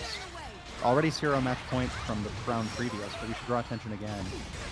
Prada's fighting for bracket length. No, this time around though, gonna get caught blocking DP. All right. Prada looking like a little bit of trouble here. Has a portal set up right in front of Siero, and the 2L will remove it. Spear out. Another one into it. That's a combo extension. Has the EX Hula into the wall, but not high enough to pick up. Yeah. It did wall bounce. Probably could have Yeah. gotten close M after. Nice block on overhead. That's essential. Run up overdrive, trying to stay plus. Oh, baited a throw, but actually super jumped with the jump in. Wasn't able to take any advantage of the completely whiff throw tech from Siero, who then mashes their way out with nice Abare 2L. Do every night without fail. Yes.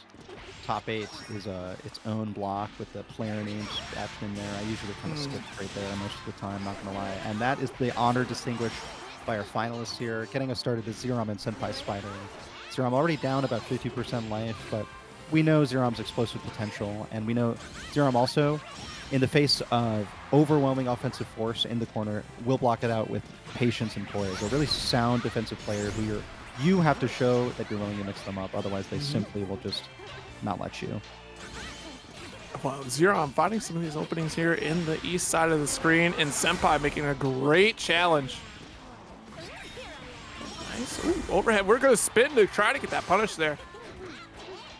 Does succeed. Nice. Back into the corner we go. Plus frames against Charlotta is so difficult to get out. And I can't believe that SenpaiSpyder is still finding that opportunity to dash forward, set up butterfly as well, too, out of these corners. Yeah, although, yeah, keep that overhead block. on your mind. It's so much more important to block when there's a butterfly on top of you. It can just be a little bit overwhelming sometimes through the visual noise. EX hands coming out here. Ooh, good block on the overhead, but you don't expect the back. Hello? Wait a minute. The trade does work out in Senpai's favor. My God.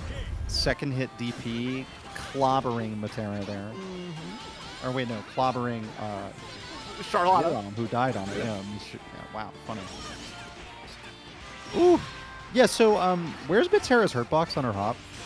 How long was Charlotta making contact with her ball there and no attack registering? Well, I've really been curious about this for a long time. The short hop, it goes right over the ball, 100%. You know, if you could just take for a moment here and just... Is it supposed to do that, really? Is it supposed to do that? I mean, you know, the crown doesn't stand as high as you think. It doesn't seem like there's a hitbox on the crown, and it doesn't seem like there's a hurt box on Metera's legs or body. She's flying. Yeah, I mean, come on. She's flying well above all attacks, even though there's literally contact being made, and you can see there's collision, right? That property in fighting game interaction collision. Yeah. No hit. It's crazy. It's crazy. When you fly, you don't have to worry about colliding into anything because what else is in the sky besides airships? I think SenpaiSpyder should just keep on flying. Yeah, there you go. Do it again. Do it again. Hop, hop. Land a couple straight, hit normal. Okay, hop. Come on, do the hop. There you go. She's just so small. Oh, nice. Holy ladder. And the rush will be invulnerable through the block of ball here. And again, we're just spinning to win it here. Xerom just really sending it. Yeah, and the rush down is such a great option. It's safe on block and invincible, so if she happens to be block-a-balling you, or you can react with it, you will punish her. What a jump in right there. SenpaiSpyder in a poor position with that dash forward. Perfect landing. Immediate overdrive from Charlotta. Good plays. And investment in your future. Yeah, missile anti-air. Butterflies on deck. Couple overheads. They're not going to get chipped out. Ooh, right on time. Great my God. Yeah. Charlotta didn't lose her projectile invincibility on her full screen advancing super. She's still got that. Hold this for granted. And the reaction too from Xerom. You know, we've seen these types of things happen in Grand Blue, but I mean, Xerom said that with conviction. Like, they'd seen this before. No fear at all, just very confident in that one. Yeah, nice. Sometimes it makes more sense for them to cancel their normal into a special. At which point it makes the most sense for you to cancel your ball and into super. Yep, caught Senpai trying to jump out of there. The Helm Breaker coming through as well. Nice challenge to the 5L. Marking it all out. Great. Hey, that'll work. Oh, no! The EX! She was doing her short hop. That means she doesn't have a hurt box. That's the law. I thought she was in there. There was no way. There was no follow-up. I mean, I thought the freeze frame would have eaten whatever follow-up that Senpai had, but using EX to avoid it entirely here, and with overdrive activated, we could survive some of the, EX hands from block a ball as well. Yeah, chips. No, Charlotta probably does the most chip in the game, and that's no longer going to be an issue.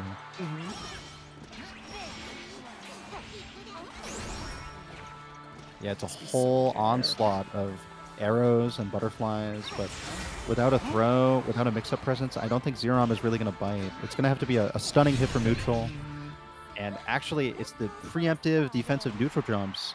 Xerom uses this strategy just as well as Ren, I would say, just kind of using Charlotta's quick jump arc to stay in the air away from the opponent's best grounded tools and land on the opponent in the event they approach through the air, landing on them with a neutral jump, no less. Nice 2L, able to get that confirmed off. Oh, interesting. No, blocker ball goes off the wall, not the hands. My mistake. All right, nice back throw. Wants that positive position in the neutral ground, which will work out splendidly for Xerom. Ooh, gonna hold this. No escape. Closes it out with the short hop as well. 5L and the barrage of arrows. Close enough to a block ball. That's pretty brave butterfly setup being in that range. Yeah. Counter hit close out. Quick Abare from Xerom puts them on set point. Striking back. This one could go the distance too. Expect no less of a top 8 winner set of TNS GBBS number 2. Winner of this is in winners finals.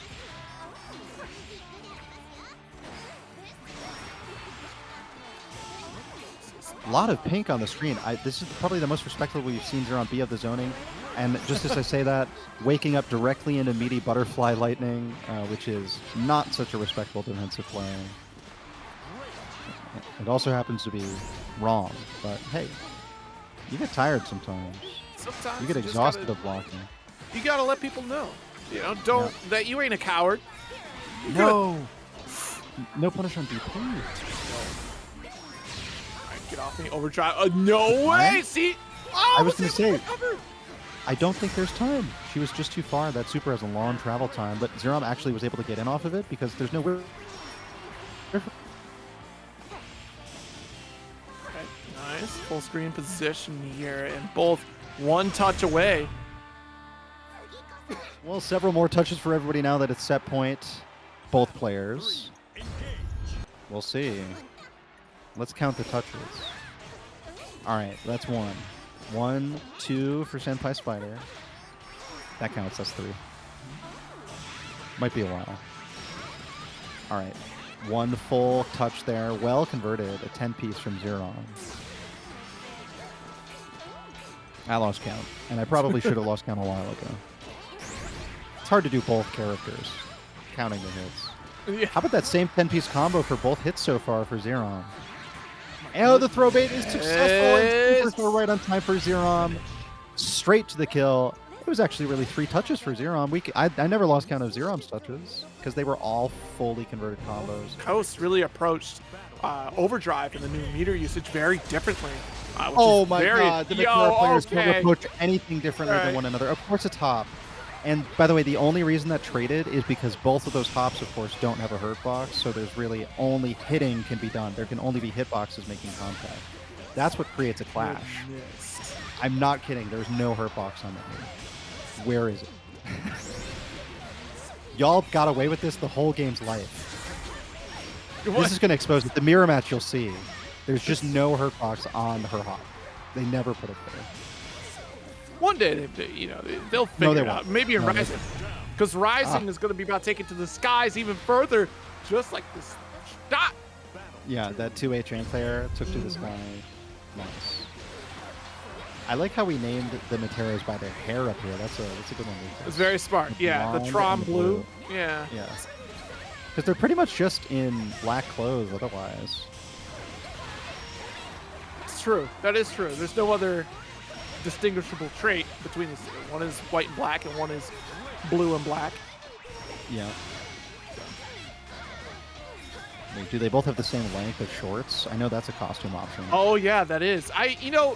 It's so hard to miss too. Like I don't really notice unless if you notice like if they run the full intro. Yeah. Yeah, I just assume that they're all running the shortest version possible. TDH. They are Metera players. I see. Oh my goodness, Skybound should be a threat to self. The kill does. Nice. Round 1 for our proud American blonde Metera. American iconography, let's say. The blonde. Yes. Versus those Canadian blue-haired people. Wait, so course. Canadians have blue hair is what you're trying to say? Yeah, Canadians have blue hair because Americans are blonde, right? Oh Also, yeah, that's this true. is this is from Japan, so Americans are Yeah, definitely blonde. Americans are always blonde. Yes. Yeah. Ken Masters, of course, prominent blonde American. Born that way, didn't dye it, I swear. His eyebrows were just black. I love the use of overdrive aggressively we've seen, keeping people cornered, and kind of using it in advance of maybe seeing an opponent's other defensive options. If it's anything but block or dodge, overdrive wins. That's just the law. And we Oh, do this have ref- we do have official Canadian confirmation from Scout. Can't confirm that Canadians do have blue hair. That's impressive. Yeah, just Wow. a running trend in Canada right now. I've been observing it myself. I live pretty close to the border. I see the Canadians driving over. I'm like, wow, this is an amazing thing. You all, as a country, have pulled this off and have an iconic look. You know what? Is Ninja Canadian too? No, Ninja is from Michigan, so never mind. Well, Zero, you're American as well. You're blonde, aren't you? Well, okay. You know what? Yeah, right now, yeah. Yeah, you kind of are. Yeah, I'm just. It's in my low light, but I'm blonde as well. Yeah. And yeah, by the way, that's- it's right now. There's 2 butterflies in blonde Metera's hair, floating Jeez, around. perfect. Yeah, God. You know Wait, what's? that was- I said this last week, and it's so disorienting to see the butterflies in a Metera mirror match because they're identical. You can't tell the difference. Yes, I've always loved that they're both pink. No, I love that.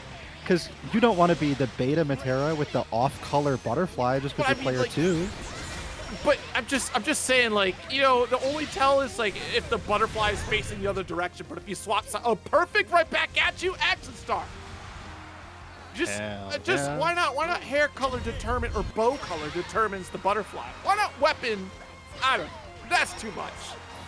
It's just too much, and ultimately the responsibility becomes you summoned the butterfly at a certain point on the screen, and the butterfly will always fly a certain way, especially H. You know, one goes high, one goes low. They both go decently far. You have all the tools to remember where your butterfly should be based upon the time. So I don't think the Metera players will mind as much as we in the commentary Oh, yeah. or we in the spectator and As a audience. viewer, yeah. Right. But ultimately, I don't know, it just might be too distracting for the mirror if they were different colors. Yeah. Oh my goodness. Nonetheless, That's a it game, is kinda. blue-haired Metera with her Mhm. pink butterflies tying it up on Canada's behalf. Did you know Mariah their Ca- $5 bill is blue? I do. I do. I used to have they call them loonies and toonies is what they call Yep. them too in the coins. Yep, point. Yep. Pariah Carey, I need you to look at a map because Michigan doesn't share a border. Technically, you share a water border. Yeah, that don't would be count that bridge. Lake Michigan and Lake Duh. Superior. And Lake Erie. Well, And Lake Erie. Lake Superior, yeah. Michigan's on the left, right? Yes. Don't worry about it. So that's not Canada. Don't worry about it. Canon geography. That's Wisconsin over there. It's not If only Wisconsin. we were skyfaring up in the sky together, like the Grand Blue Fantasy, and we could just look down at the Great Lakes and answer Yeah. these questions ourselves. Wow, look at this block string. Woo! Nice little back shift See- right there. What's great about this Metera mirror, the block strings go on long enough, and we're familiar enough with them by now, that we can just make geographical and cultural conjecture while the Metera players do their thing. You know? Oh my god. Wow, that was actually really threading the needle with that H shot timing. Yeah. Ducked under Axenstar's own regular H arrow and then shot their own EX. That was perfect timing. And much faster travel time on the H version of the arrow. Right, Arrow car got the knockdown as well. Pressure in this corner again. Hold the EX. Oh, nice. No There. escape. Oh, the conversion's ridiculous. Yes. This is one thing that we've seen more and more with the addition of Rush is the follow-up to get extension, just to carry into that corner here, get the maximum amount of damage. And again, we're going to see another Whoa. follow-up, but dropped it. Oh, Actually, just no, it joking, wasn't dropped. I'm So joking. yeah, that was raw rush down, so there was no Yeah. cancel option. But because it hit out of the air, Axen knew that a reset situation was forced to happen. Shot up the fireworks arrows, which would come down and then hit Skyfarer at the end of their overdrive invincibility, which was sick. That was like a long-term investment type plan. Yeah, no, that was really smart. I definitely would have got a hit too. Like, that would have been wild. Woo! Oh my god, that's it already. Wow. Such two quick rounds for Skyfarer. And that's a W for Canada. Northern Invasion. Not okay here in this chat. And don't put Tampa and never in the same sentence unless it's followed by sleeps. Yeah, has Keep it to locked have over. Tampa never has to be sleep. Yeah. Very aggressive start from Neokarsh. Bulldogging Seth into the corner.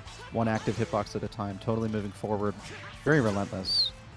And if that far M were canceled into Detroit, that'd be a high wall bounce. And Neokarsh might be able to be in kill range at this point. Here is the wall bounce off of Detroit. And a kill for you. Here's another one for you. That's Long crazy. ass super. Oh yeah. We love this one. Hey, it's not as long as the SSBA. I've counted the SSBA. That one is 12.5 seconds. Well, you know, she summons like a knight of ice. What is that guy? Does that character have a name that shows up behind Katalina? You I Grand Blue really- players, let me know. His name is 12.5 seconds, and he is unbeatable. I've And never that's been able to Ares. beat him. Oh, it's the God of War. Thank you. Very cool. Thank you. I know the dragon's name is Bahamut. That's for sure. Yeah, I know that one. And I know Vern as well, thanks to all the weapon skins that I will never, ever, ever use.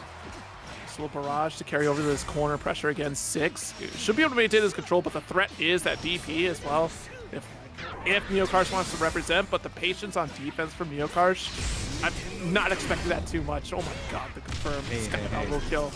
We were talking about patience, and it wasn't mashing that hit, it was jump. Because I was alluding to this earlier. Crouching hit without a counter hit, it has to be somebody being caught in pre-jump frames, holding up forward. And in a desperate circumstance like that, where not only are you cornered, but your only hope of winning is to quickly corner the opponent in a quick sequence, yeah, you try to cross him up. You try to cross him up 100%. I'm learning that the Zoe's dragon's name is Learn. Really? And Learn and Learn. She learned something new today. Got him. All right. Did it. I love this learning. These are things I won't forget. Will be really useful on commentary.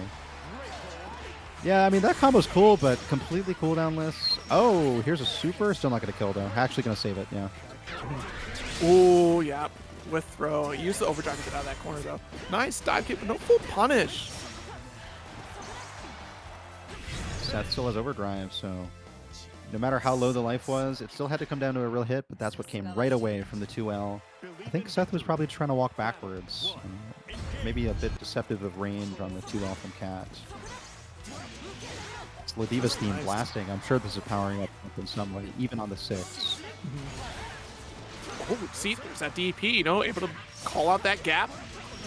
Push back on the barrage here, and now Neokarsh putting in work in this corner with maximum damage. Maximum. Oh, she's the run up throw. The Kai Kisk? No way! Back shift, need the space. It's especially Kai because it's mid-screen all the way up, and Granblue throws have incredible advantage. You can usually safe jump or get another meaty strike throw attempt right after the throw. 6, no stranger to just running up and getting what he wants on the knockdown. Yeah, exactly. Ooh, no punish on the whiff DP, though. That was a light anyway, so faster recovery. Right. Ooh, reversal rushdown mid-combo. Neokarsh can commit to any kind of combo, though, so Seth really just lost the meter. Okay. Ooh. A little bit of a clash right there.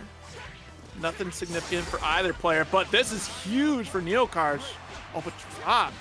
That would have been a lot huger with a Yeah. super. Significantly larger because it would end the round, which is now in jeopardy. Seth not going to be able to kill off this. No way, no way. I say no. You're living, you're living. It'll be one-touch scenario. That specifically one-touch scenario where throw will also kill, so very dangerous. There was the throw attempt, got backshifted. Max range thrust. Hold on now. The teleport. Oh my god, that could have been insane, but Neokarsh had to is bump not on the other side is the thing, because it crossed over the other side. But 2M was still the right call. A very big, wide active frame button, feel and run so efficient. The stream experience, it's making it easy for me. So I appreciate you. Thank you so much, Lucas. Let's keep this going. Absolutely. One time to take a breather, thanks to these intros, the second intros that we've seen. Oh, it's baseball bat Percy from Rowlet. Oh, she's trying to leave blunt force damage.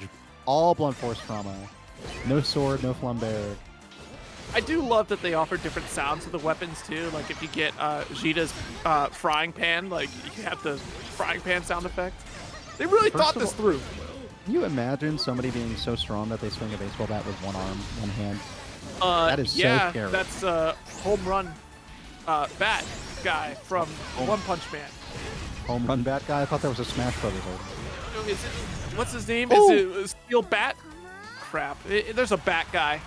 I don't know. But I will say the long distance mock counter hit was well comboed on by Rowlet, who chose the 2U follow-up, which is a normal that will always trigger regardless of proximity. So it has a great consistency going into Lord Strike H from there.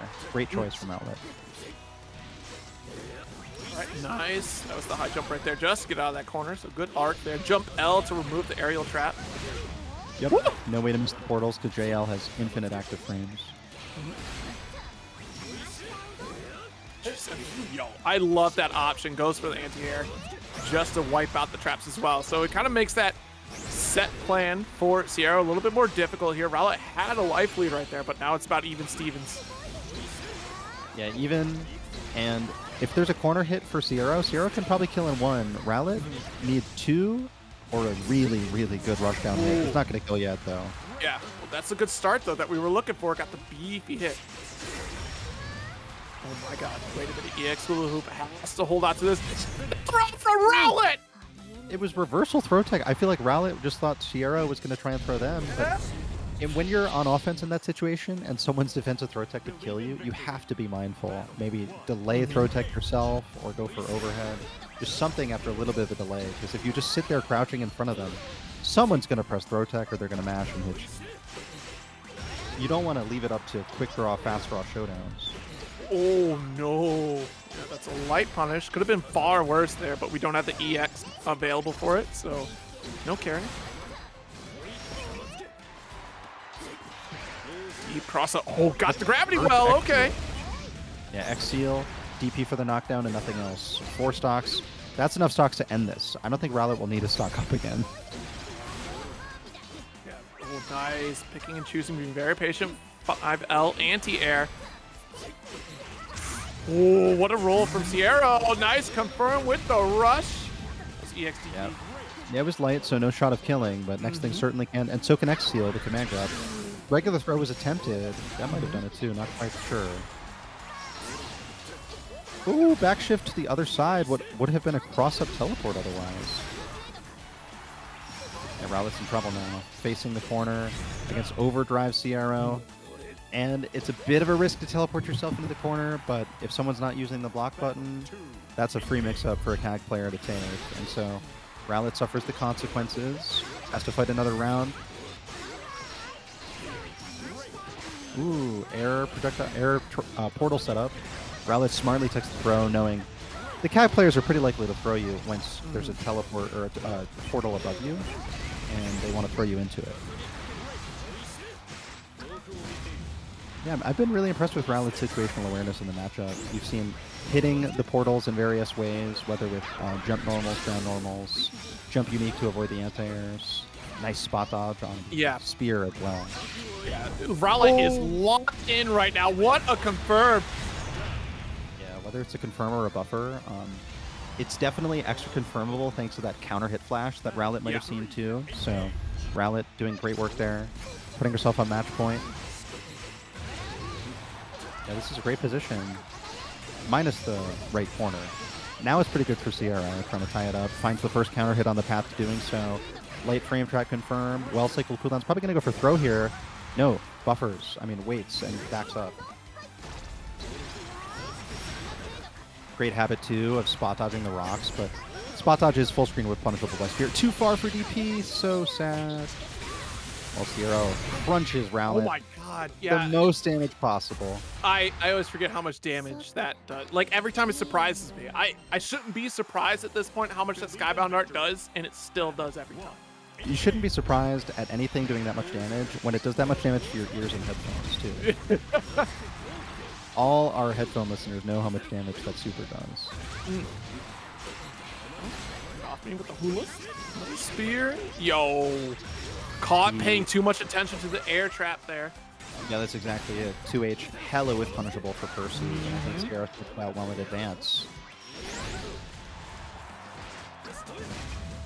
Nice throw. The positioning of the 2L, excuse me, on wake up. Are you going to hold this grip of damage in this corner? Not quite there yet. The rush, a great call from Siero.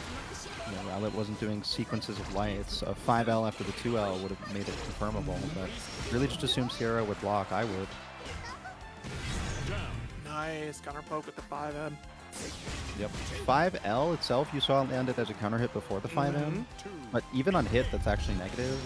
Nonetheless, though, I think Rowlet recognized a hit being something that might make Siero more likely to choose something that's either slower or press probably like a far H or a 5M from that range.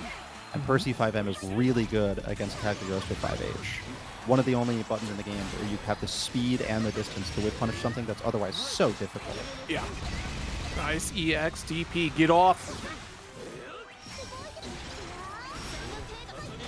Jeez. Yeah, that spear just too far away before it could even hit, but you know, a bit of caution there with that spot dodge.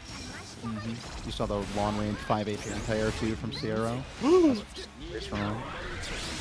Overdrive, great position for that there from Rowlet. Rowlet got hit out of the backdash, which created an airborne hit that Siero wasn't ready for. Oh no. I can't believe that 5H hit. That's crazy. It hit the startup of something. Wide active frames range. Don't be surprised. Nice corner carry on counter hit mocked. How has Rowlet had so much counter hit mocked? Are the rest of us not doing mocked enough? Rowlet's going to teach you something today about Percival you've never wanted to do before. More mocked. 214M and mocked. That rock is getting pretty big. Yeah, that's going to be a hefty. It was a big rock. Oh, no. Oh. All right. Next one's going to be even more devastating. Siero just arriving at super. Will surely seal it. There it is. Built the meter on the perfect hit. Making the set against Rowlet 2-1. A come from behind type performance. Your belief in victory and, you know, inspiration for years to come in other fighting games. I mean, that's priceless, but you can buy it for $5. Oh my goodness. And Neokarsh pulling out the Gran against SenpaiSpyder's Anre. And you know it's Gran because it's player 2. Player 2's always Gran. Player 1 is Gran. Ooh, almost got the full punish rolling through. Went for 5M. Maybe the light could have gotten it, but yeah. Neokarsh feeling aggressive against SenpaiSpyder. I like the Gran. They'll stick to you like glue, you know? His 2L is so commanding. 2M also comes to mind as a very fantastic button, plus on block. He shares that trait with Belial, plus on block 2M. Jeez. Ooh, nice nice 2H. right there. Yeah, and that's the no counter hit combo too. Gran has great variety in his confirmability from his 2H. He'll get the no combo. He doesn't have to commit either way between counter hit or no counter hit. The same round will work for both. Oh, you're done. That's a big You're done. Oh my god, goodbye. SSBA. Show him the cutscene anyway. Oh, don't even need to. Oh my god. Your And 216 diamonds are worthless compared to that B rank B1 Neokarsh. Meaty boot. Oh, she's Plus still the able block to boot. challenge. Yeah. No throw for you, SenpaiSpyder. In the corner we go once again. My god. Don't get the meter. Okay. I was going to say that was a Thank speed God. run. It was definitely about to be a speed run. It is a speed run. Rushing down through the buffer from Anre's 2M. That special move had no effect. A perfect from Neokarsh. Yo, And straight to Metera from SenpaiSpyder. if you want proof as to whether or not the base cast is viable against the new roster, Anre is a newer character. Gran has been there since day one. $4 can get you Gran. He's been there since negative day 80 from like the Hong Kong version or the Japanese version or the beta. And nonetheless, like if you're a fundamentally sound fighting game player, you'll find a home in this man, in this boy, in this young man, I'll say. This Pretty quick. adventurer. Yeah, this aspiring The Skyfarer. adventurer. This Yeah. aspiring Skyfarer. Yeah. Don't be intimidated by the sword. It's really all about the boot with him.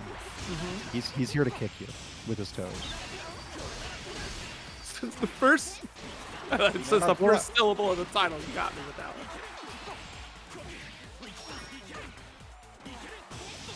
one. Nice spot roll there. I mean, honestly, again, the walk down, and Neokarsh is one of those players that is so fundamentally sound that they'll be able to walk this down here. But unfortunately, SenpaiSpyder finding the mark on this one. Nice jumping clash, and able to press another button to get the follow-up punish. Yeah, we were talking earlier about how the grounded clasher usually has the advantage. While that's still true, and Senpai could have clashed 2 rushdown, at the same time, you also have to be cognizant and reacting to the possibility of clash without anything else preoccupying your mind.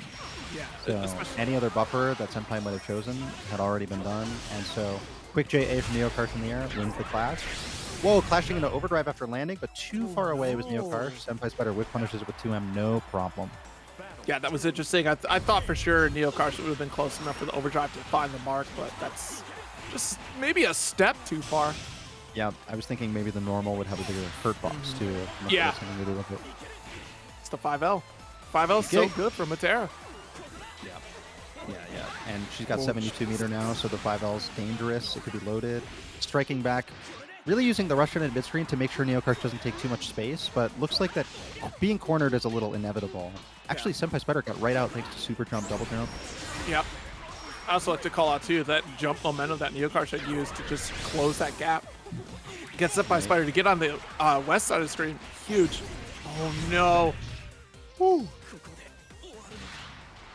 I think that, yeah, Neokarsh is trying to roll, get to the other side, but the command hop, as we've already villainized it so much, it chases down rolls quite well, too.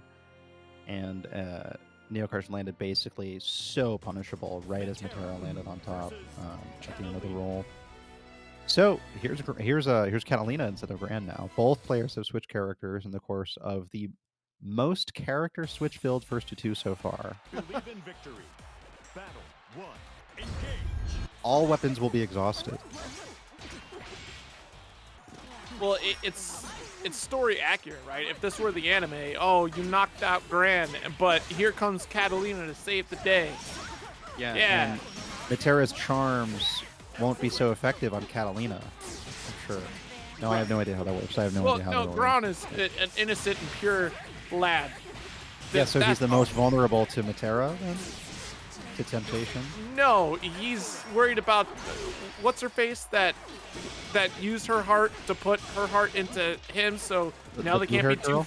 Yeah, they can't be too far apart now. Oh, okay. Yeah. Oh, so that's why they she's always hanging out. Yeah, if they're too far apart, he dies. Well, that's pretty awkward then. So, yeah, I mean, all you gotta can I do get is some kidnap privacy? one of them.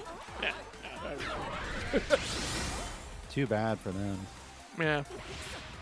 It's gotta be Hey, really awkward. Too bad for Neokarsh. Caught in the air, getting anti-aired by the clean heal from 5M. And again, you saw the potential being demonstrated of Rushdown as an anti-air combo extender. That 5M, which used to lead to nothing for Metera, kind of like it did right there, was about to lead into a huge combo. There it just traded too. That 5M anti-air is putting in a lot of work in the matchup. And now SenpaiSpyder's got the meter to make sure it hurts next time. Oh, nice spot dodge with the thrust, though. No confirm. There's the trade again. There was going to be a Rushdown cancel there, though. Oh, we are trading. Avoiding the explosion from Butterfly, too. That helps out. Whoa. That would have been too annoying. Jeez. Well, last situation for Neokarsh. Get out of the corner, away from the plus frames from Butterflies. SenpaiSpyder trying to roll the other side. Still pretty afraid to anti-air directly. Doesn't want anything to get too Whoa! explosive. Oh, with that trade, it's going to be so hard for Neokarsh now. That is really tough. If we can get enough meter, though, oh my god, just use a couple more steps. There's the 100% meter. Oh! No! Neokarsh tried to run up and throw, but SenpaiSpyder was not feeling discouraged from walking back, and it was the distance that made the difference there. I'm not. Not at all. No. I'm just looking forward to being impressed by Hop and its hurt boxlessness in one more instance. And again, too, like, it's such a regional thing. It's so interesting because we don't get... I'm trying to remember Metera out in the West Coast, and I can't think of too many. Like, I can think of a couple that are out there on the West, but not to this degree that the East Coast has. Like, it's very interesting. Yeah. I concur with you 100% on that. Ooh, butterflies around. Now, a lot of some visual noise and items to put on the screen here in this matchup. You'll see butterfly, you'll see portals, rock as a slow projectile is an option. You'll see enemy layers get charged up on that. Honestly, I think it's going to be Axen's job to stay as active as possible against Cag. Give her as little time as possible to be comfortable. Harass with projectiles, anti-zone, use them to get up and close. If basically any second without the butterfly on the screen is a net loss. Yeah. Opportunity for Siero to get set up as well. Oh my god. But not going to see it on this round here. Might get a little reset for that next one. Yeah. Round star hop. There it is. I mean, as one does if you're a Metera player. As you do. Why not? It was a little delayed. It was a little delayed. I can't lie. It wasn't just a round star hop. It was a patient round start hop. Get the 5H, corner pressure once again. Oh, too far for the overdrive. Yeah, already a big loss of overdrive. Axen needs to make something happen with it. Ideally, get a super up. I think with overdrive and super, that's a kill easily. Yeah. Yeah.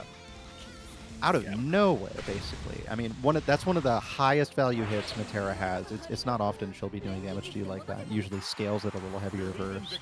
But hit as a counter hit out of the air in the corner, like, yeah, you're vanquished. Goodbye. Oh, especially with that overdrive boost on top of it too, right? A flat 10%.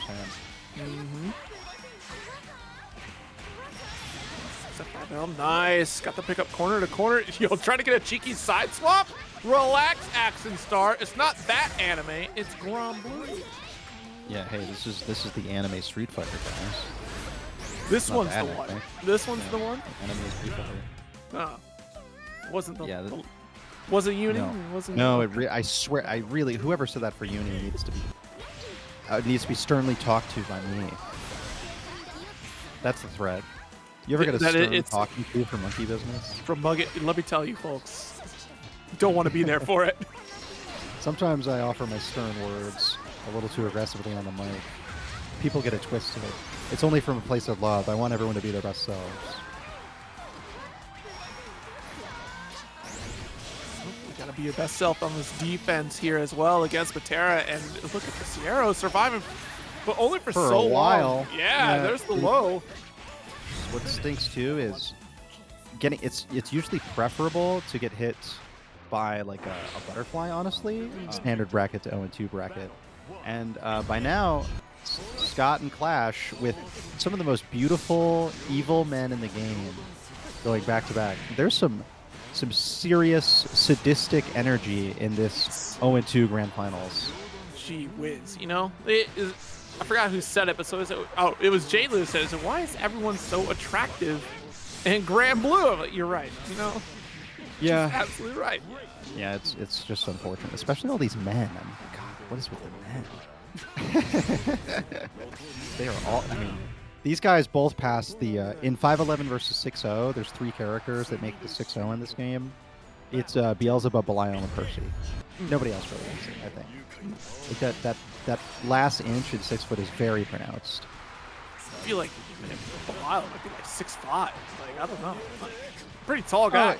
Pretty tall guy. Oh my God! Give me some sugar. The EX version. You don't see much of that command grab. Potbuster input, a lot of damage on it. But I'll say, Scout did use the walking counter earlier. You could maybe make the argument that Belial is using his walk animations in various specials to condition for the command grab.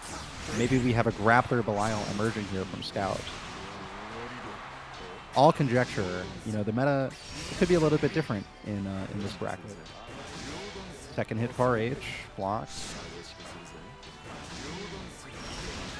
Yeah, they're basically just taking their turns at every negative frame opportunity. And maybe we'll see like a run-up throw after the next blocked negative thing, because basically, yeah, they're playing mad reserved. Challenge it with the EX DP. Overdrive, get off. He needs one touch, and the chip from Pinwheel will do it. Yeah, chip counts.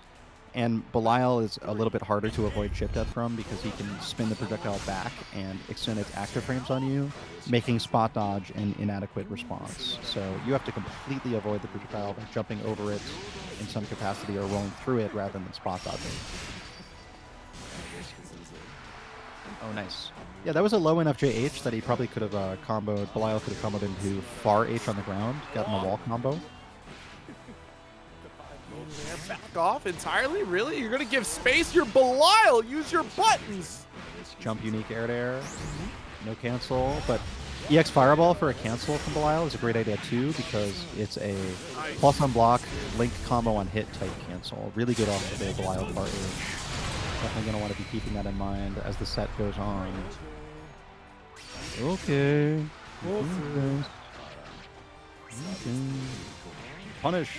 Yep, get that punish. There goes spend for the Skybound art. Nuh-uh. I hear the music. Nuh-uh. No, it's not good. It's not good. Nuh-uh. No shot. Yeah, didn't think so. Basically would have needed to do one normal into super for that to fail. Whoa! Hit by the needles. What's the name of the special? Black flies? Yeah, Every black single fly. black fly made contact. Yeah, too tall. Too tall. Yeah. This is the Too problem. tall. See, look, y'all want to be tall? Be average height like me. We've only gotten hit That by half. buckshot. Oh, walk up counter. Hey. That's counter hit counter. Do you guys know about counter hit counter? Belial can combo into 2M there off counter hit counter. That one was just punish counter. Yo, seriously though, if you press 2M on counter hit counter, he will combo. I actually did not know that. That's really cool. It's so sick. It's actually like no scaling either. It's mad damage. That's ridiculous, actually. Counter hits counter. Yo. You gotta be ready. All right, nice jump H. Goes for the air-to-air here. Just going for hard knockdowns with 2U. There we go. Parry it. Actually too far away. Parry would have been punished. Well, you know, we'd have to see. Yeah. Oh, God. Big kick no. reversal. Not There's no true. combination. This is a confirm. This is kill. Yep, I like that punish. Straight to super. Yeah, so the idea, I mean, ideally Styles would combo off the auto combo rather than going into Black Hole, which just made it more of a block string. But the Scout is clearly present to the extent that they recognize blocking Black Hole. What was the name of Black Hole again? I used to know this. Maybe like 5 minutes ago I knew this. Black hole. Yeah, we can call it Black Hole. Anyway, yeah, clearly plus on block. Something you might want to reversal from. Nice. EX Asmodeus has all the resources to go for the full distance here. Definitely want to end with the EX DP. Spending it now, as far as Skybound Art goes, too much damage mitigation, so it would have been a waste. Of course.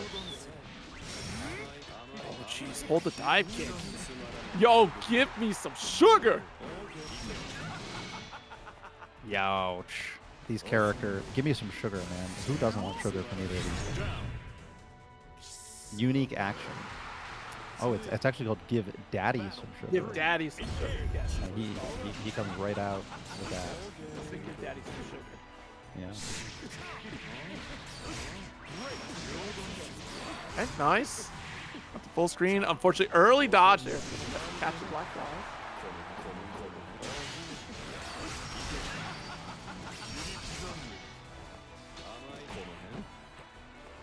Mess around to find out. The crouch M not finding the mark. Plus frames on it though. Oh, light. Yeah. Scout's really been struggling to anti-air that jump unique from Clash. Ooh, roll through. Gonna jab out with 2L. It's really interesting to see Belial take a full screen stance, right? Like, you can definitely bully your way in with the great normals this character has. Nice overdrive activation. Nice knockdown. We're talking like cancels off the 5H. Karma, of course. Karma. Yeah. That's the black hole. Naturally. There's Karma Nice. getting counter hit. No special cancel from Scout, but still an overdrive. Still has a super to combo into on possibly the next hit. Instead, it's going to be a punish from Clash. Wow, moving fast through this grand finals here. From the loser's side, though, on the verge of securing a reset. 2-0 lead right now from Styles Clash. Wait, is it only fitting if the 0-2 bracket grand finals are first two to thematize the number 2 further? We only do it by twos. Yeah. No, I don't think that's the reason. I'm sure it's 3 out of 5. Yeah, it's 3 out of 5.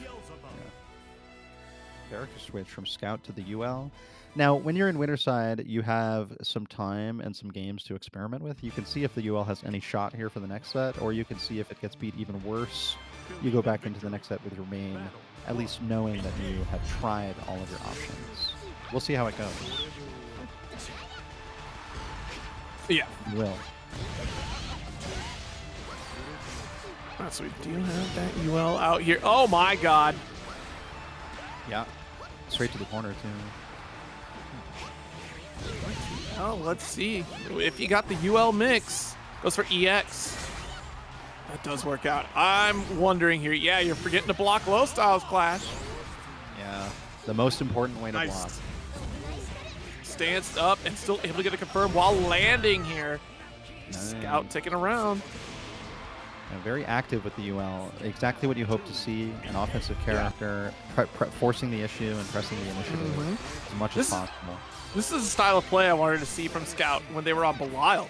Like, if you're going to play Belial, you could definitely, like I said, pull your way in, use those great normals, great anti-air too. Oh my god. Yeah, I'm thinking with Belial too, the Goetia as the highly active projectile pinwheel that you can spin. Yes, that's a big one. Yeah. But Yuel, rather using herself as the projectile, charging in, this time Styles Clash was able to secure a hit right after Yuel whiffed. Not necessarily with punish, it just happened to come after. Another fight. Spin to win. Yeah, just keep pressing it. Hurt box. Hey, off into the wall we go. This is some of the most damaging combos that UL can get. She gets those anti-airs. Yeah. Not very much, though. Yeah. Like, you're not lying, but it's just not that much. Fox girls really don't hit that hard, if I've learned anything from Metera or Yuel. She used to at launch. Like, you could pop, like, an anti-air, like, 50% with the right set of, with the right routing, and it had to be anti-air, though, is the problem. Yes, I remember that. I do remember. And the stance, I think we're starting to see the Styles Clash is seeing that the stance is weak to lows. Otherwise, it'll auto-parry everything. Woo! If you don't know that, you do end up getting knowledge checked pretty hard for the entirety of the UL matchup. Yeah. That's so much of this character. Like, this character and Luane, right? Like, when those characters were first introduced to players, like, the knowledge check being like, oh, Yggdrasil for Luane. But for UL, same thing, right? If you don't know this matchup, she just gets free reign over you. Little did we know that HPA was the real win condition the whole time. Yeah. It was just going to rain terror. Some folks like that. Yeah, a couple folks were onto it. And Unisonic dive kick to secure the corner position. Of course, Scout denies that as soon as possible. UL with a great reversal VP. Scout ready to represent it.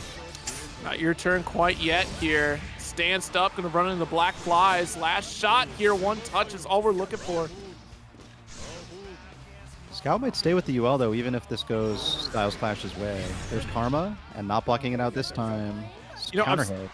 Starting to notice too, so oh, interesting. Yeah, because Styles Clash is not paying attention to abilities that are available, because he tried to go full screen, throw out Black Flies, and Black Flies was not ready to pop. So that's why there was the far H whiff. Yeah. I see. Yeah, cooldown management, so key to the game, and as you start to play the game more and more, you get comfortable with your own cooldowns. You then start managing your decisions based upon what you see your opponent having available, while also looking at where they are on the screen, who they are, considering what they might do. Yeah. The better you can look at the screen to extract information, the better you'll be at the game. Exactly. And it's great too how they introduce the specials, right? Just across the board of you can use your simple inputs if you're not used to doing those specials. And sometimes it's easier to do like, oh, I don't want to do the DP input. Let me do easy input to just get the anti-air. You know, it's faster to react that way. Something that you're doing with reactions, it always makes sense to do the quick input. Like, why would you push yourself to the extent that you might slow down and miss something? And where in combos, it's always a guaranteed thing. Like, you know the timing, you might as well do the full input and keep the cooldowns coming back sooner. And then, you know, there is the reward too that if you do the actual input, you get a little bit faster recovery on that special as opposed to the easy input. But you know, and then the slower recovery time if you use the EX version. But yeah, it still has that little give and take. There's always a reason for using both versions of it. Nice EX command grab there. And certainty is a rare commodity in fighting games, so it's so valuable to know when you can do something with certainty. And quick input DP as an anti-air, for example, against somebody who like can't block in the air, that's just such a absolutely. No punish on Belial with DP. He was way over. Clash had already committed to that teleport. Yeah. Could have got a bigger punish off the give me some sugar there. Just wait for the recovery for the animation to end. You got a big counter hit after. Punish, auto combo, and SSPA. Great choice from Clash. Yeah, Clash with the reset here, bringing Scout into loser side. Beelzebub putting in work. M dive kick is of course plus. I think Scout's learning it the hard way, but mash DP in the middle of Clash's combo, which turned out to not be a combo the whole time, snuffed out the reset opportunity as soon as it came. Oh my no. EX nails coming out. Oh no. So yeah, Scout has been representing Give Me Some Sugar so much. That's the 5U. Style Clash just needs to recognize it. Like, as it comes out, wait for the animation to end, get a full punish off. Especially, too, all these reversals, you can expect that after the interaction, Scout is going to go for DP. Full punish. There it is. Karma for the punish. No! Super was widely available. I feel like that was the super input, but just got DP instead. We've all been there. Hey, do the quick input. Nice. There you go. Quick Karma on input. the second Karma. Karma with 2 whiff punishes in a row. What a black hole. Man, who put Styles Clash and Losers in the 0-2 bracket? Could it have been Scout? And was it with this character? I mean, Was it a while? Clash is uncontested in this grand final so far. Yeah. Ooh. Yeah, good little teleport right there. The unique action from Style Clash and the Beelzebub. In your face, give me some sugar. Like, the audacity of Scout. Use these buttons from Belial, please. Look, give me some sugar. It walks, okay? That means when Belial walks for his command grab animation, he'll surely never be seen in time. He'll surely never be seen. I mean, this is just the big brain Belial conditioning that top players haven't been ready to embrace. Yeah, see, it's so reliant on using unique action. Yeah, which more give me has some been getting sugar. blocked. Yeah. Get that sugar. You can parry that. Dive kick. He's doing the M1. It's a little more. Jesus Christ. I don't think I've seen this much sugar be often. given. Yeah, this is diabetic problem on deck here. Like, goodness. The main export of the Grand Blue Island in the sky seems to be sugar seeds. Nice punish here. Styles Clash, despite being given so much sugar that they could be put in a cardiac arrest, is doing A-okay right now. Yeah, really doing a great job managing their diets. Belial, on the other hand, he's breaking out. He's really eating too much sugar at night. Someone has to help him slow down. Maybe his buddy Beelzebub will. Give me some sugar. I'll just take the throw. Yeah, Styles Clash is learning here. Goes for rush, spending some meter in. We've seen that punish with nails before. That's a solid option for Styles Clash if you get the opportunity, but you know, they're still holding off pretty well defensively. Good God, the EXD. Super aggro DP. Yeah, Loving the corner position. Give me some sugar. Another. Don't do it again. Don't do it. No, if he does it again, It's gonna be DP. It's gonna be DP. No, wake up, command. There it is. Oh, I it's told DP. you. Oh, it was on block DP. It was a fake DP. But Clash was too far away to block the first part, so Clash wasn't clear which DP it was. And these are easy inputs too. That was easy input DP on reversal. Yeah, Oh, easy input, fake DP, the Ember. Yeah, yeah. Oh, yeah. oh, I am your neighbor. There's the command grab. He was conditioned for it with all of the sugar he gave earlier. Ain't no way. Ain't no way. More walking animation. Nice to you. EX pinwheel, but not gonna Yeah, set it give to me some spin. sugar. Anre, The sugar. building. I am your neighbor, especially when we're living in this corner right next to one another. Oh, Scout with the rush down now, on the verge of taking the first game. Clash with just a little bit. Oh, it's invincible rushdown going right through that boot from Beelzebub. It's the Belial boot on rushdown that gives Scout their first game in the grand finals. First since the reset. It's 1-1 now. Yeah. Consider it tied. Canada trying to take the 0-2 bracket home. Don't give Canada more, please. Canada already has too much. But Canada's poured sugar. This is Their $2 bill may be discontinued, but their 0-2 bracket streak, that may just be beginning. I think they discontinue pennies too. They don't give you pennies back anymore. No, they don't give you pennies back.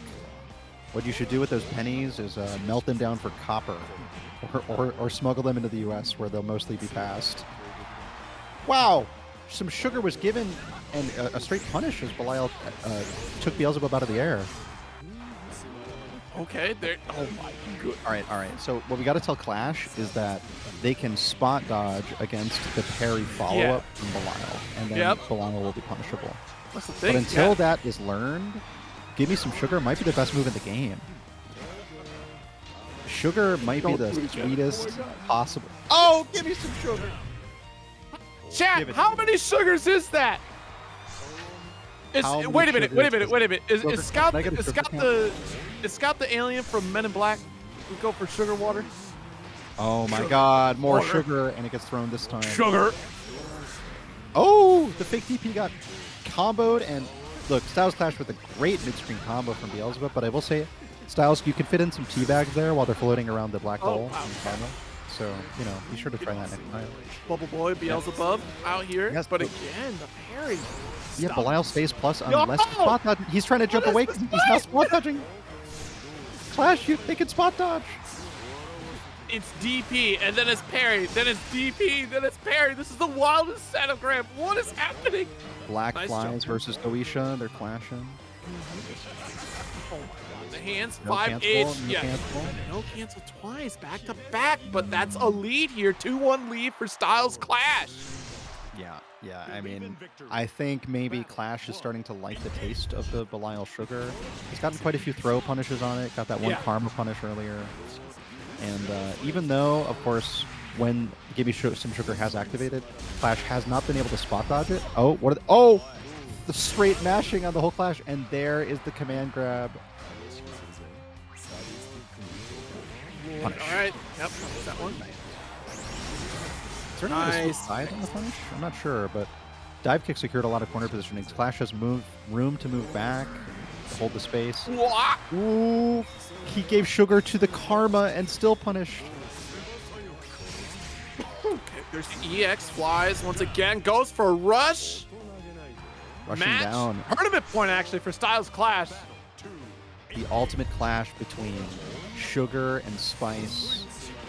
Oh, there's Give Me Some Sugar as a counter against Unisonic Dive Kick. You know The what's two gonna be character crazy? most iconic moves. Give me that Sugar! If Scout uses Give Me Some Sugar on Styles Clash Wake Up, Styles loses. That's it. Like, you're the greatest player.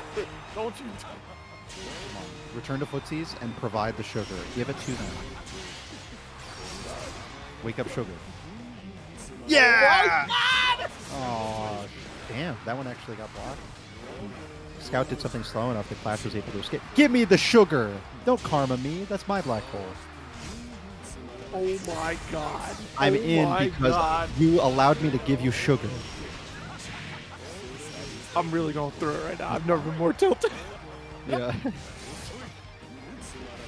There is sugar that needs to be given. Don't you see? Another anti-air against I'm playing Unisonic. Belial all wrong. I'm doing it Yeah. all wrong. Don't you know? He's got the whole sugarcane supply of the North American continent on his side. I mean, all of Canada's sugar is right there in South Scott's hands. I mean, Yo, as like the Scout. pinwheel. Yo, the slowest death from pinwheel. Just let's bring it down. Run up sugar. It's really selling the animation. Scout selling the sugar. How many dollars per bag and how many pounds, I wonder?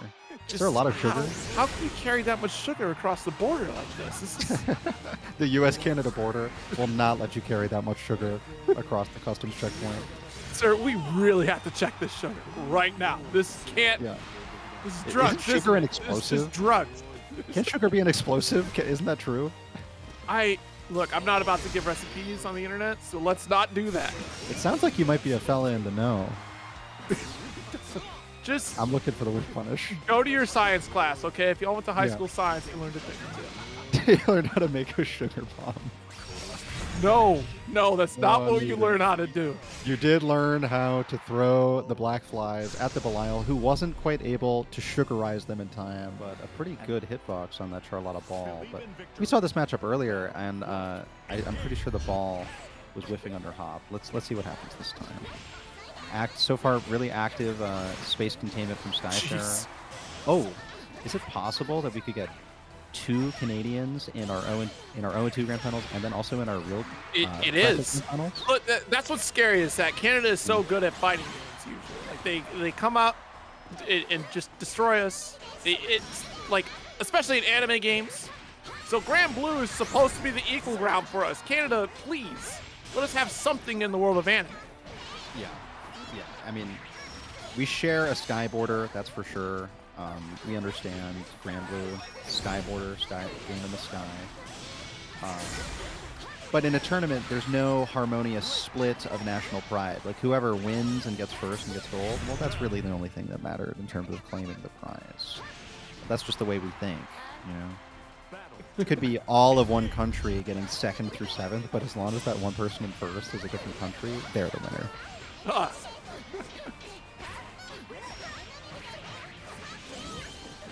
Ooh. Oh! Whoa, whoa, whoa, whoa, whoa! All right, Hey, I'm gonna look. let you have that one. That was real. You did that on purpose. Well, it really just makes sense, though. It's not like Xerom wants to stay cornered. Oh yeah, yeah. Yeah. The cross under was brilliant. Like, that could work as a mix-up, but No, really, that's, the long-term investment is throwing the back into the corner.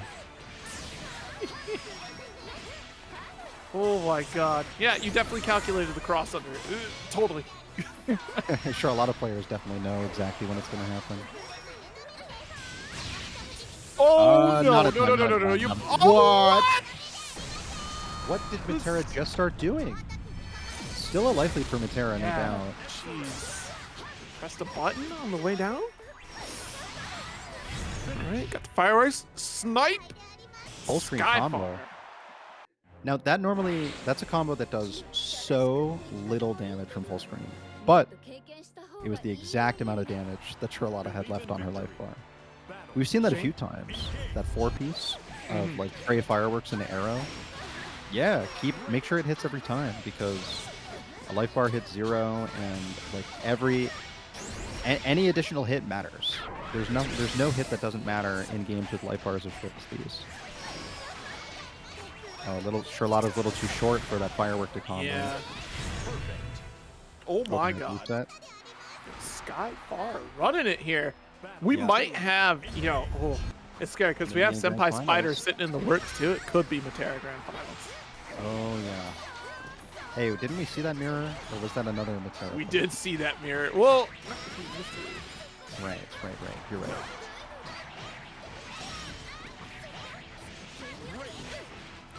jeez, nice interrupt. 5L. All right, got the short hop. You're gonna have to hold this butterfly and get another short hop. Trying to retreat to use the butterfly to shoot through, but Skyfarer wasn't able to get it. Waited though. Basically, you'll see the Metera player playing a lot of runaway using backwards command jump until the butterfly comes back, and it's a very far super, so not much damage on it. Xerom almost had a better position, but lost it right away. This could be Skyfarer's game. Yeah, true. Oh, too far for the 5L. Be so careful. Yep, you can set up those butterflies, but if we react fast enough, nice short hop here. Gonna carry to the corner, wants to get the setup. We don't have meter for a kill. Oh. That could have been it. Double purpose there. Wow, it was stray hits all the way, scrambling Yes. through, but Skyfarer still takes the game by Wow. the skin of their teeth. Yeah. One. Engage.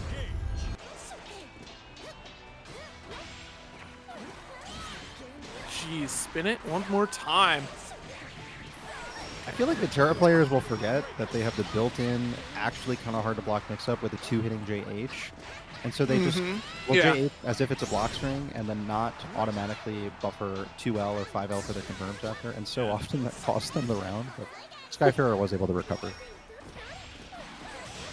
All right. Oh my god. Nice little anti-air sniping from the skies. It was preempted too. That's the way I like it.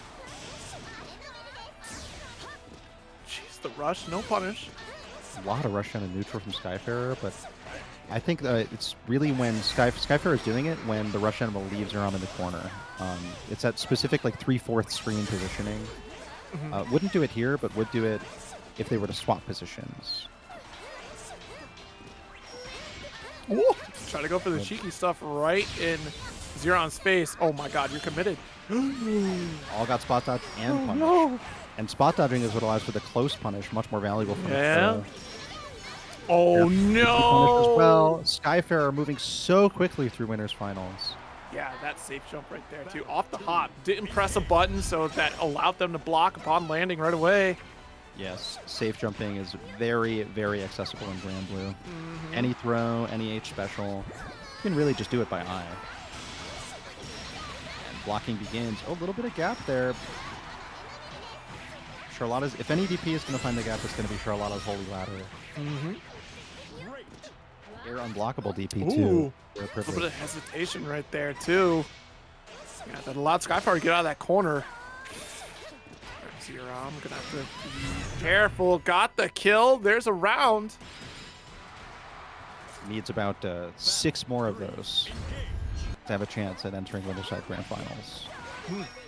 And, I mean, that doesn't necessarily have to be consecutive, but in the case of this game, it does, due to already being down 1. Yo, we hopping out Holy of there, lap! Wow. Noble strategy to chase down Metera out of the air, caught her in recovery from EX Arrow. It really threaded the needle. Yeah, it really did. Like, that was quite the chase. And, oh, off the wall with meter 2. That's going to be a big one here, and will get the kill. Yeah. Xerom puts a game on the board. Great work, Xerom. I think that was a well-informed choice. There's a few characters with less life in this game. Metera has been one of them since launch. I really think that combo would only have killed Metera and the lower life characters, those 9,000, 9,500 life types. And she got crunched. A lot of damage on that one. Great combo choice. Jeez, nice counter hit right there. Just to stuff the butterfly setup. Spot dodged against the rushdown through both hits, and Xerom got a full punish. Really taking notice of this invincibility preference from Skyfarer. Air-to-air missed. Probably air throw might have worked, but rare miss on the air-to-air. So spot dodge right there. Deep Oh, cross so up with the active. jump L. Yeah. That JL was hit on the way up just in case Charlotta happened to be in the air. Instead, Xerom got tagged on the ground. Skyfarer making full advantage. Next combo, well converted, will kill. Has rushdown too. Both of them do. Yeah, I'm pretty sure jump L just stays out until you land, right? Like as soon as you it's literally activate- active forever. So, yeah. Oh! Caught right out of the sky, but Skyfarer wasn't close enough to use any ground unblockable normals, and so it's a low check off sweep from Xerom into EX ball. Skyfarer got caught walking back, and Xerom's definitely angry about this. I think chat's taking notice. Whole new form. So deep jump in. Now butterfly set up for days. Neutral jump, shut it down. Okay. Yeah, Xerom's really trying to take control. Let's be so careful. Movement activated here. Deep jump in. Yeah, I like the super jump as well. It spends a little bit of extra time above all of Metera's threats. Really, no. super jump is what makes her use a lot more preemptive firework to anti-air you. Yeah. Regular jump. A bar A5L straight in a ball. And Charlotta, as well as Lance, have these incredibly threatening bar 5Ls with great cancel options. Mad fast. Ooh, throw whiffs, Nice. back shift. Huge reversal of fortune. Skyfarer in a great position. Turn still super. Not this time. No spot dodge punish, but still No killed with way. Skyfarer. Yeah, that's a spacing specific punish, I think. Yeah, yeah, You I have to was- see that bar for that to combo. I was gonna say that max range was just perfect for that one, and just the confidence that Skyfarer put out there just to close it out, that was crazy. Yeah. Maybe that's why they chose to block it instead of spot dodge. 'Cause Right. they knew they'd get the right spacing anyway. Oh, a 5L anti-air? Close L from Charlotta? Whatever it takes to contain her. Yeah, Xerom is fighting back so forcefully. Yeah, but the patience from Skyfarer to weather the storm in these corners, you know, not moving a muscle until right there. The rush, back shift throw as well. So That's what I'm saying. I've been talking about backshift into the corner. Yes. Even if you have no space, you're still invincible suddenly. Whatever they do whiffs, and then you can take a turn and punish. Spot dodge the entire Sword of Lumiel. nice roll through here. Oh my goodness, I thought you were gonna explode another butterfly. Like that would have been insane. The overhead reset was a brilliant idea until it could kill while the 100 butterfly meters. flew through. Both players have overdrive, but oh my god, we go for rush. EX not enough to kill quite yet. Chip is Trying about to to chip be a out. problem. Yeah. Oh no no no no no! We're Oh! jumping out with the EX, but still got close H anti-air. Yeah, that Wow. super is a mobility tool. It's not just a reversal super. It's not just a combo ender. That's a chase down mobility tool. There simply isn't whiff recovery. And, I mean, you saw the evidence. Crossover to the other side, close H anti-air, combo available as well. Brilliant big brain Charlotta play from Xerom, who ties it up 2-2. This is the set we deserve. Yeah, we have Xerom popping off in chat. Believe in victory. Battle 1. Oh my goodness. I mean, making hey, their well presence known. earned too. Like that was such a nerve-wracking scenario to be in. We got to keep that nerve for the last game. This is supposed to be the most important one now. Now you're not playing to survive, you're playing to win. Jeez, yep. Found the gap there. Was able to get the holy ladder. How about that noble strategy? Hit the backdash, and Xerom's get off R5L as a little extension of the combo. That was certainly one of the rarest pickups. Very high scaling here. I'm not going to kill him. Oh, jeez. Yep. Already overcommitted there anyway. It's going to get overdrived out. But look at the life deficit that Xerom was at. Nice anti-air. Got caught in the air. It was a checkmate situation. Yeah, grounded normal there. Going to open you up. Yep. And just kind of what I was talking about, too, from that really far range. It's super jump for the look to get in, and that's where Firework is more effective at controlling the space, setting up the air unblockable. Really a defensive fortress from Skyfarer. Xerom has broken through every wall here, though, and taken Skyfarer to the left wall, where love is being made to the back button.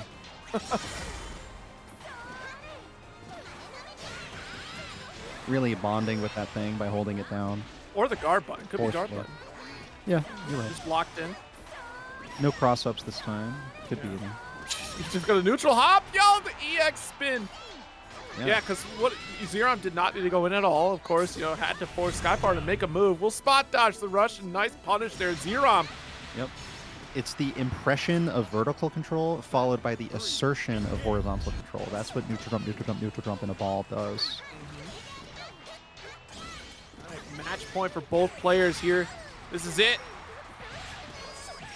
Someone goes to the loser side here, and it's going to be starting off strong here for Skyfarer. Couple disc blocks, extra meter for Xerom. Bye. See, all the way to the corner, Skyfarer took Xerom. Didn't pursue. With a life lead like this, it's scarier to be cornered by Charlotta, and so Skyfarer is just kind of rocking the mid-range rush down, mid-range butterfly. Oh, there is a mid-screen pickup off butterfly. One last conversion, and then Xerom will be out of winner's bracket life. But it's completely empty on Skyfarer. Skyfarer has basically no resources. Yes. Nice. Got a low to start here. It's a tall order, and yo, no. Xerom unable to close it out. Skyfarer takes it 3-2 over Xerom. Star, SenpaiSpyder, and Axen. Is this a 3 out of 4 Metera top 8? Or I mean, top 4? Yeah, it's top 4. Wow, incredible. Huh? Everybody count. Count the instances of your favorite voice line. No, don't actually do that. Hey. It's a blonde and silver for the hair I see. this time. Isn't silver just a shade of blonde, you know? That's why they do platinum blonde, right? That's basically white hair. That makes sense, yeah. What about frosted tips? Where does that land in the blonde versus silver versus bleach question? Is that a question? No, it wasn't a question. You just what about them? They're blonde. Yeah, makes sense. If you frost something, it's bleaching, therefore blonding. Hey, this is a really interesting matchup because if you look at the ranks for these players, they're number 3 and 4, and they're playing for positions 3 and 4 in our TNS tournament, and they both have an incredibly comparable amount of diamonds. Also, both are Metera, so this has got to be, by ranking, the fiercest rivalry in Grand Blue in North America. Yeah, this is actually pretty crazy to see. Very rare opportunity. Playing for 3 and 4. Look, they didn't even have to seed the bracket today. It was already seeded. Automatically seeded by the game. PC Grand Blue ranks. Yeah, Nice if we do a balance. PS4 tournament, the seeding's going to be all messed up because I would be the highest ranked first one. But those days are gone. We're playing on the good PC version. Look at this block string. Double overhead this time, and no hesitation confirming off of it. Senpai Spyder putting in mileage. 24 pieces in the combo, and a throw to finish it. How are you eating 24 pieces? That's crazy. You're ordering 24 nuggets? Just give me a few 24 hours. chicken No big deal. No big deal. Oh, passing through each other. Matrix. A little close. Nice. Yeah, that was a good spot dodge right there. Great decision there from Axen. Yeah. Yeah, it gives you a little bit of a resource advantage to dodge somebody's EX move. Not enough hits on close light for that to work straight into EX shot off close light. No chance of the combo.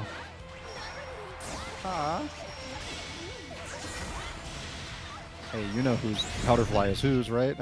Yeah. Yeah. This calls for a spa day and an immediate rematch. Would love to go to the spa after I beat you up. Yeah. Spa day only acquired after 3 games are won. Going up. But, hey, have either of them anti-air? Oh, right when I said it, I was going to say who has anti-air the hop, but Metera actually has a great disjoint on her 2H for anti-airing hop. It's just that it's not air unblockable, but Metera actually can't block out of air hop anyway. It's not like a regular jump. So it's actually really good against her own hop. Jeez. Dash up there, nice. That's a round there for Axenstar. Yeah. Bow and arrow star. 5L interrupt there. Don't get too far away from these butterflies here. Empty short hop into low to carry over this corner combo. Yeah. Nice loop too. Very meter efficient. But SenpaiSpyder has no cooldowns other than... Oh, it's over. Yeah. I was going to say, it's going to have to kill specialists, but that was no challenge. No challenge whatsoever. Dash of 5L. You thought I was going to backdash? I play Metera. I only know how to short hop. That's not true. They know how to do other things. So, somebody asked this in the chat what the diamonds represent. Each of those is a body of another master ranked player. And once you make master, you have this diamond count next to your name. It can be negative for a while. I'm pretty sure they kick you out of master at like negative 99 or something. Or like negative something. But you can see these, they both have a lot of bodies to their name. Very positive diamond count. Ooh. Ranked too. Anti-cross-up 2H. Of course, you saw it was blocked on the other side, but I think SenpaiSpyder, we got to keep a tight show on the road. All right. Look at this. Right back to it. Back in the saddle. Xerom Charlotta against yet another Metera. And we say yet another as if, you know, they're interchangeable. They're not. It might be a completely different game. Yeah, a strong lead for Axenstar to start off. Jesus. Ooh, goodbye.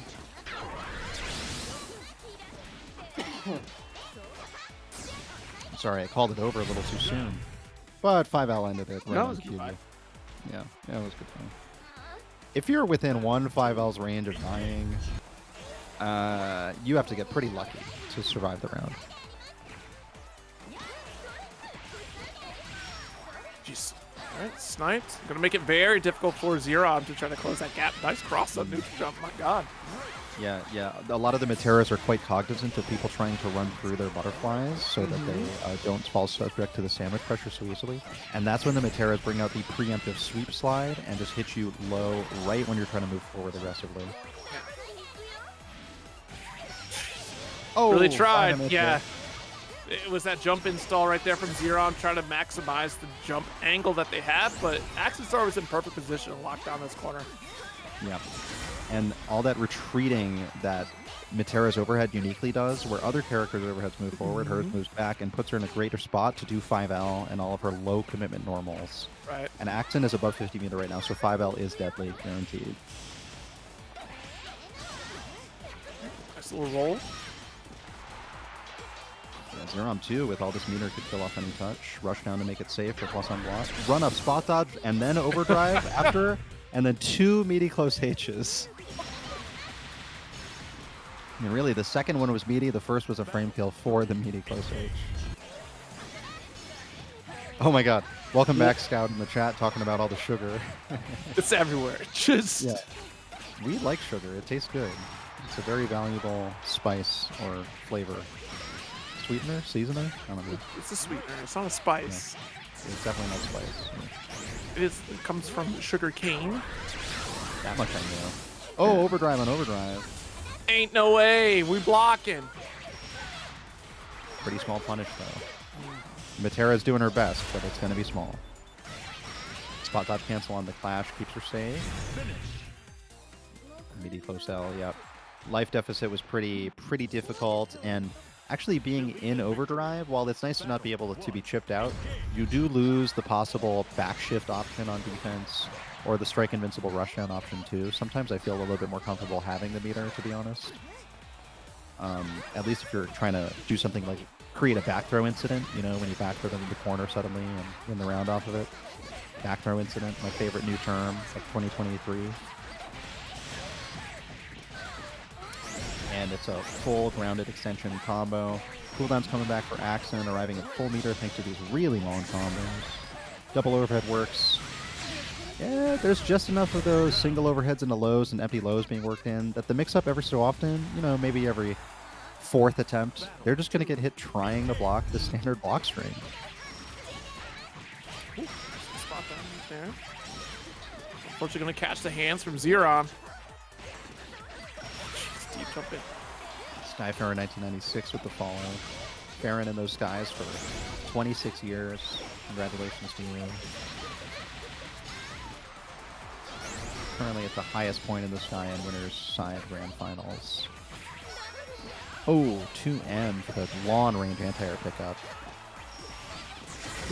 Oh, that is how you punish the throw bait attempt. Xerom showing us the way.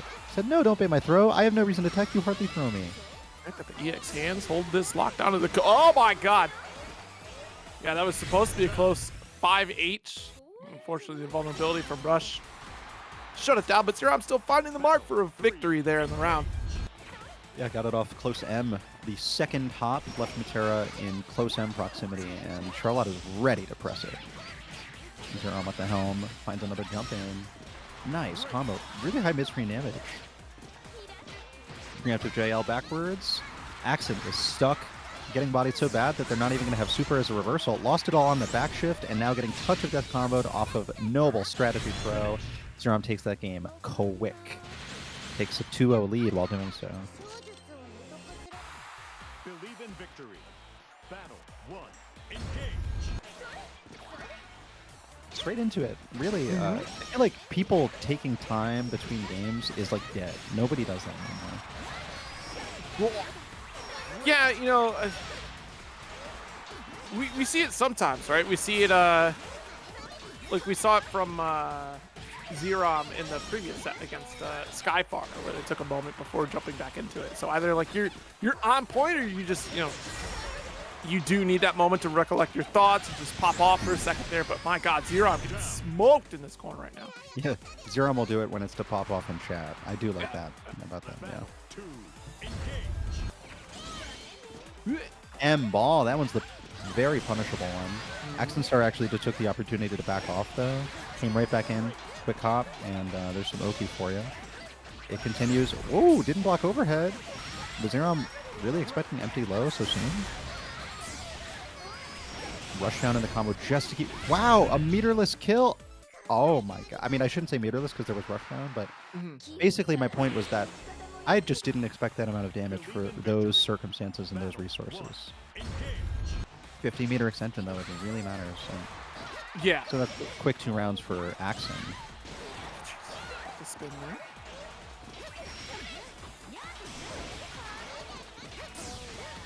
Nice. Metera Patience here. matters. Gonna have to hold it. Oh, was expecting a shot. Ah, don't jump yet.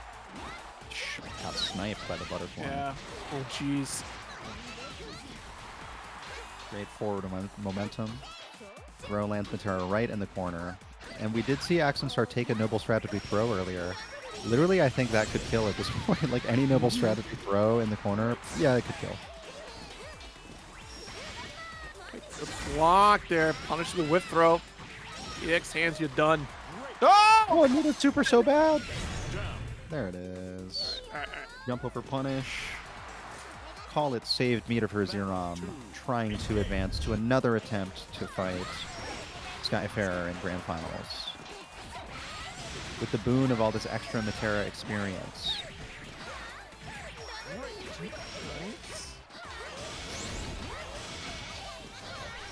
Holding this corner pressure. Oh no, cracked at the rainfall here. That's unfortunate. So by holding it, you mean holding it with your face? Holding it with your life bar and not with the down back buttons?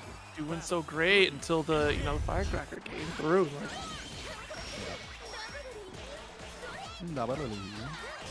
Ooh, looking for a whip punish. Yep, caught low this time. Wow. Great knockdown of sweep, too. That sets up a safe jump, but the safe jumper was mistimed. Got DP'd right away. Ooh. That was throw whip That's into awesome. back shift to escape after doing a defensive option, too. Still cornered Axen, though. Yeah. Ooh, a little shimmy right there. So close to over. Axen's on thin ice, but does have the rush down available at least. 50 meter is a huge deal here. Now all the way up to 100. Any touches can definitely kill. There it is. Oh, there it is. And a super. No, Or a rush doesn't down. need it. Yeah, even cooler combo. How about that? 2-2 in losers finals. Every single set that Xerom's playing against these late stage Meteras, all 3-2s. Nice roll through. Yeah, we'll see. Yeah, because this is a shot here for Xerom to try to turn it around. Nice. BX helm. Whoa. Good EX anti-air pickup. Really, we've seen so much air projectile throw bait being done against Xerom when Xerom has just never, ever throw teched. Jesus. Anything that might have like manifested as a throw tech was just like the opponent teching Xerom's throw early. Like Xerom's not like defensively teching like that, especially not at midstream when there's no threat of like being looped so extensively. Right. Push your tech right there. Ooh. Nice. Off the wall. This will be a good grip right here. Oh, looking for the M but didn't get it. Yeah. Really far. All right, Axen finds something. Jeez. Nothing. Chased all the way down. Xerom canceling that chase down button into a rush down as well, just to make sure it would stay plus on PSN points. Really. That's what Wow. Yeah. Buy pulls in gun to battle operation 2. There you go. That's a good idea. Yeah. Hey, straight to a well-connected match. 90 seconds on the clock. All smooth gameplay so far between Skyfarer and Xerom. Yes. Excellent. Excellent. No strategy with a full counter hit punish. Yeah, keep looking for that. That is going to be a huge part of this matchup, especially while Skyfarer is cornered. All of the noble strategy options on hit are immensely rewarding, and the pair is a low-life character against high damaging in the corner Charlotta. That's a kill. Oh, could have been. Definitely could have been. This will be for sure. Yeah, now it will be. Now we're going to commit. We've seen a couple of those close M's drop mid-combo. I think maybe Xerom could clean it up by doing 2L or maybe 5L straight to super. Just anything to be a little bit more consistent there.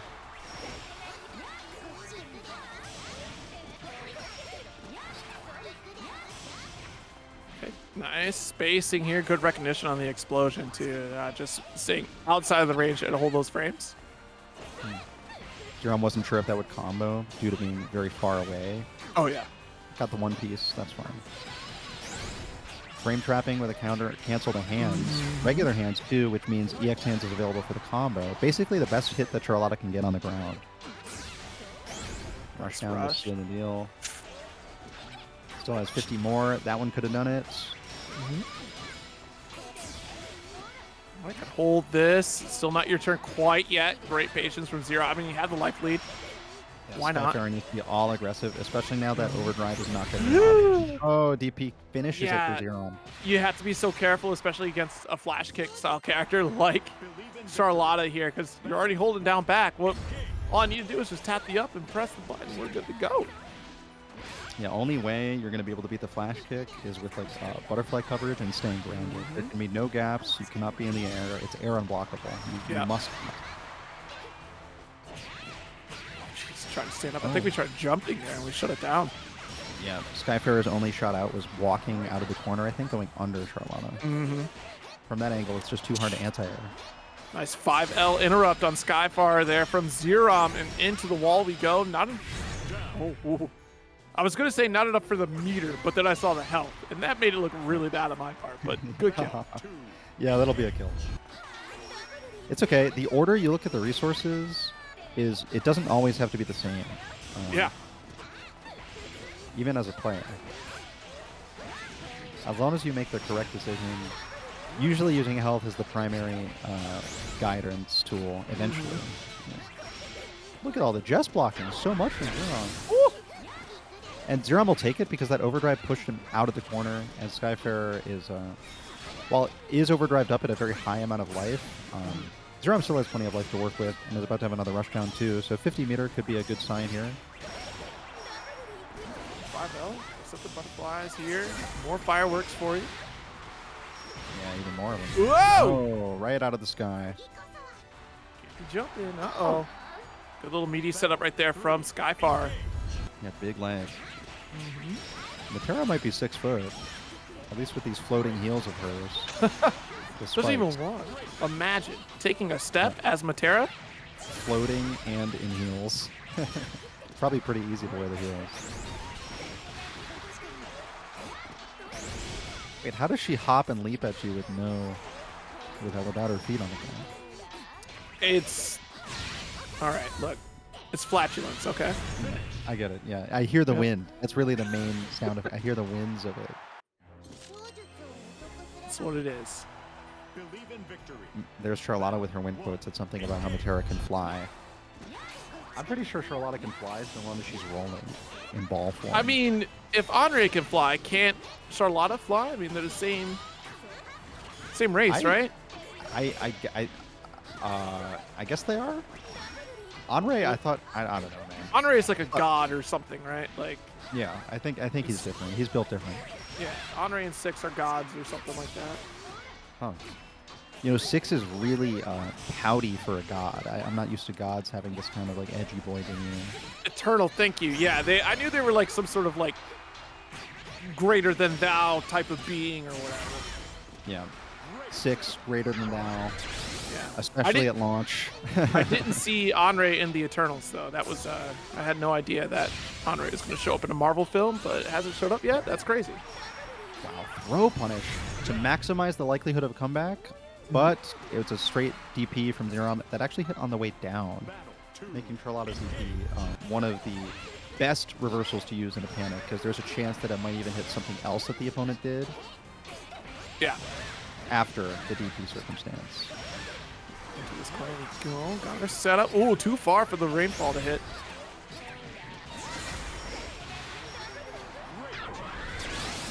Meaty overdrive with butterfly coverage. Oh, that's going to hurt. Yeah. There's a round, but we got to close it out here. And so far, Xerom's been able to turn it around each game.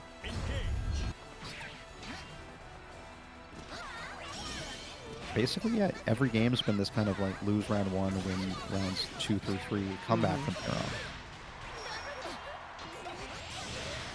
Xerom. Hot dodge is a little overzealous, huh? Yeah. Try your double butterfly combo. Nice little pickup here. Great chunk of health for Skyfarer. Uh-oh. Nice block on Noble Strategy. Uses the rush here to steal the turn back. Smart. I think if you're trying to dodge butterflies mid-block swing, roll at least could get you to the other side when Metera hops at you, and that'll get you better away from the butterfly explosion once the arrow triggers it. There's rush down there from Skyfarer. Yeah, Rush for rush, yeah, whoever does it later will win. Yeah, because normally you are plus, so you just steal the turn that way. Any like invincibility on invincibility action, whoever started their stuff later will win. Ooh, ball as a mobility tool recovers in time. Caught Metera in recovery from air arrow. Unfortunate DP, but actually Xerom corrected it right away, rolling to the other side.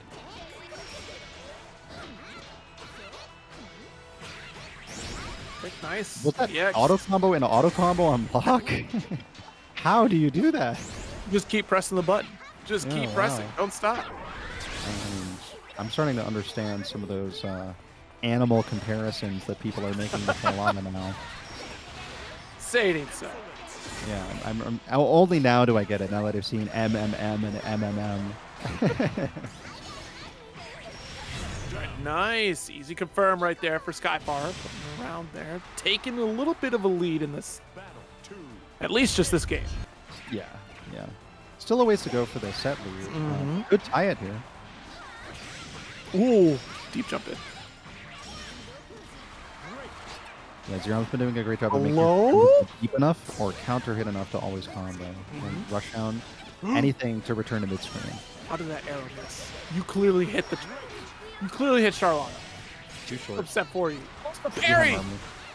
She had armor, too Nothing short. Keep pulling excuses, please. The crown absorbed it. Oh, I see. No, parry in the sky. Oh!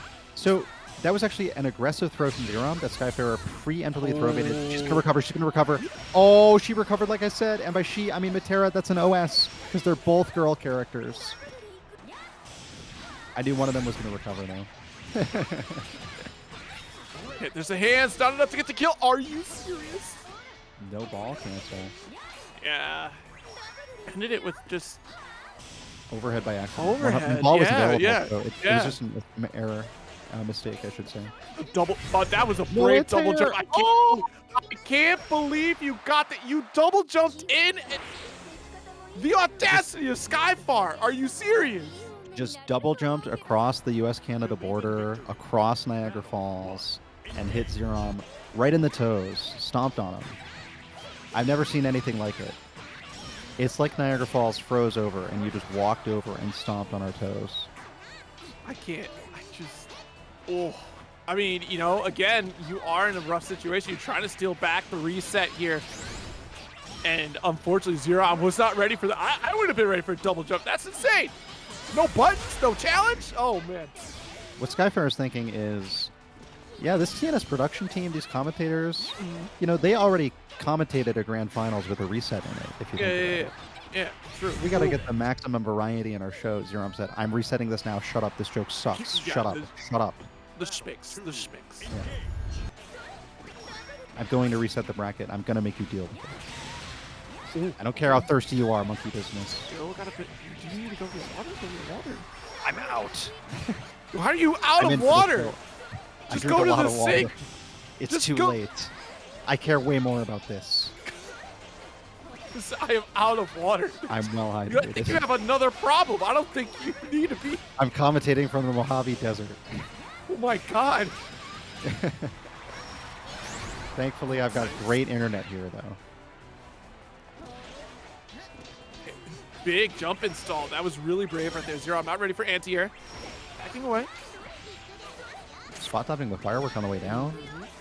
Yeah, I mean, it's that life margin where every spot dodge will make a bigger One up difference. pick. Yeah, Xerom knew he was too high for that to combo, though. Yeah, Skyfarer let it go. Touch is all that Skyfire needs to tie it up in rounds. The Xerom reset could be just one super hurt around the world away. He could run up and super, I was thinking. Oh my there's God. No, I think Metera's fine. No, Oh, she's not fine. Are She's you not fine at all. It's a reset. To the box. What's blocking? The crowd is happy. Xerom is happy. Skyfarer just brought down a notch. There's some major turbulence in the air. The plane, we might have lost the starboard side engine. And now it's 0-0, by the way. But of course, they're ready to play immediately while they're warmed up. Yeah, meaty, noble strategy low, very plus. Literally exactly how it functioned in Street Fighter. Yeah, Akuma doesn't get to do that off the throw in Street Fighter, though. No, he doesn't get to do that. His dive kick isn't plus either, unless you space it well. Charlotta, she'll always space it well. See, she's so small that you can't tell if it's spaced well or not, so they decided to make it always plus. Yeah. Just so much Just like Grand a Blue mic- info. Like, is that lore Yeah, yeah. accurate? Is that why? Like, she never misses or something? Or? Yeah, she's too small for us to determine. You know, if you ever play Injustice 2, the Atom, it's kind of like that. You know, Oh, you just okay. can't tell the frame data because he's too small. You're making those micro aerodynamic maneuvers because of her size.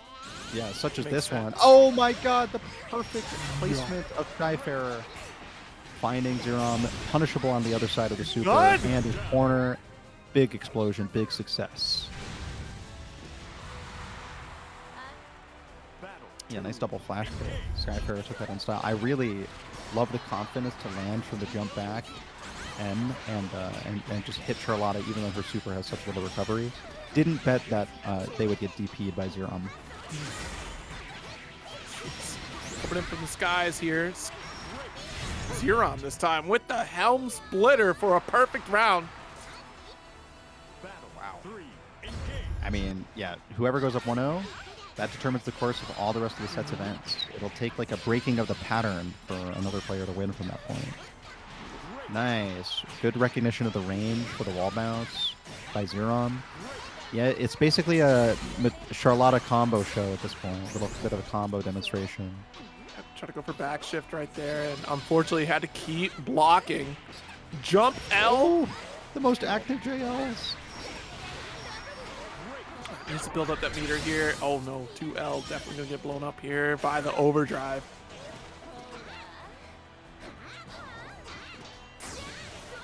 Sliding right in, completely unscathed. When they both make a dramatic movement at the same time on different parts of the screen, they'll usually just pass over and under each other and return immediately to the neutral they were playing. Jeez. Hold on to this. No chip damage right now too, right? And it's because of Xerom in overdrive. So we're trying to go for stray hits or run down the clock, but the real clock will run down before the overdrive did, and that final hit was going to do it. The final hit for the game, though, goes to Xerom. Yeah, taking the set lead for the second time. This is exactly how the first set opened. And as for their winner's set, I actually am not sure about the order for that one, but it was a 3-2 as well. So that it could be multiple 3-2s. Could be 3 3-2s between them, but this one also could be distance.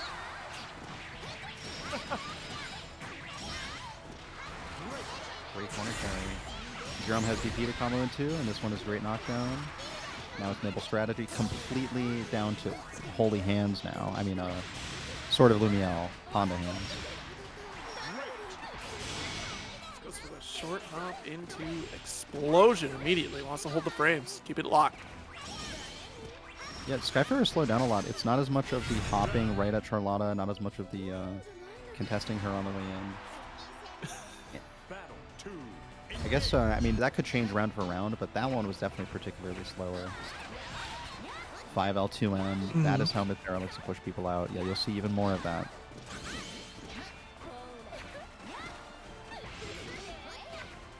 I wonder, honestly, if maybe Skyfarer should be going for throws. Oh, where's the hitbox?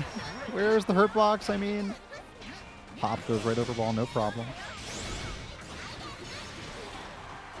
Another one here. Big swing. Oh my god.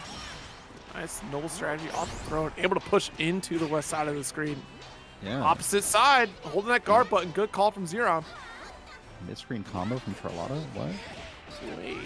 Double save? Onto the butterfly. Goes for the double hop. And yo, the overhead. Yeah. Punished a bit here. Air arrow, throw bait, TK arrow, still not so effective. Oh, Nice. the rush down 5M So anti-air far. cancel. That is something we've been waiting to see. That is Yes. the effect it will have. God, what do you do? Just not go in the air? Oh, it's the biggest normal she has. That did so much damage on 2 touches. It's your fault. You ran into it. Exactly. Their slowest normal, too. God, good air to air. Meaty dive kick and a throw, but Skyfarer's onto it. And rush down immediately gets Skyfarer out of the corner on a simple 5LL. Or 5L, I should say. Alive? Spin. Not enough to kill. No one ever counts on the low. Okay, well, does Skyfarer have it in them to run it back reverse 3-0 twice? Because that's what has to happen now if they want to have any chance of winning. Here's the time being taken. Yes. In Shin Grand Finals, you take that time. Absolutely. Yeah, because when they first played, right, it was back. No, it wasn't in. Didn't Skyfarer go 2-0 and then Xerom almost had the reverse sweep and then Skyfarer closed it out? That's right. That's what happened. I'll make the excuse that maybe their original winners finals set is in my head and not the Grand. And they went back and forth in the winners finals. So, but yeah, right now, ooh, we got a fairy out here. Okay. Committing for life to the fairy. Maybe this is the original main. Oh, actually, Well, these characters were both vanilla at launch, kind of the zoning queens or princesses, I guess, at launch. So maybe if you play one, you want to play the other. Completely different characters, though, to be fair. The set play from Fairy is much more strict, but much less strike throw oriented, has true high-low mix-up presence, one of the rarest features you can have in this game. And hey, look at that. Real DP on Beppo. What is up, dog? Invincibility. Stock up in invincibility. Counter hit dive kick pick up. Nice. Got the rush confirmed. Yeah. Oh my goodness. Yep, not close enough for the GG setup. Both Metera and Fairy benefited mad immensely off their amazing long-range 5Ls using Rushdown. Both of them get low damage off of it, but the knockdown and corner carry is really what it's about. Jesus Christ. Okay, Xerom. How about that? It's tournament point Xerom coming all the way from losers. Had a long path to get here through the entire Metera gauntlet. And a surprise Fairy here at the end from Skyfarer. Trying to take it for all the blue-haired Canadians out there. It's true. Yeah, wait a minute. Maybe that's why the Metera didn't do well. Wasn't blue hair? Yeah. And now with Metera, I mean, with Fairy, we have our representation we needed as Canadians. By we, I mean them. Zero and I are both Americans. Okay, into the wall we go. Got hands. Stealing out the lead. All right. Blocking the rushdown's a pretty big W still for Xerom. Basically keeping Skyfarer totally cornered. 2 more hits, this is over. Both of them are losing their overdrives from stray hits. Not much in the way of full combos. Oh, good block there at the last second from Xerom. Makes hands. I'll have to check it. Jump to the skies with the jump insult, the throw into the corner. No more overdrive late tech. And what a cross up from Xerom. I really think that Skyfarer wanted DP as reversal, but because it was a cross-up, it came out on the other side or something, because we saw an H flash of a yellow special come out.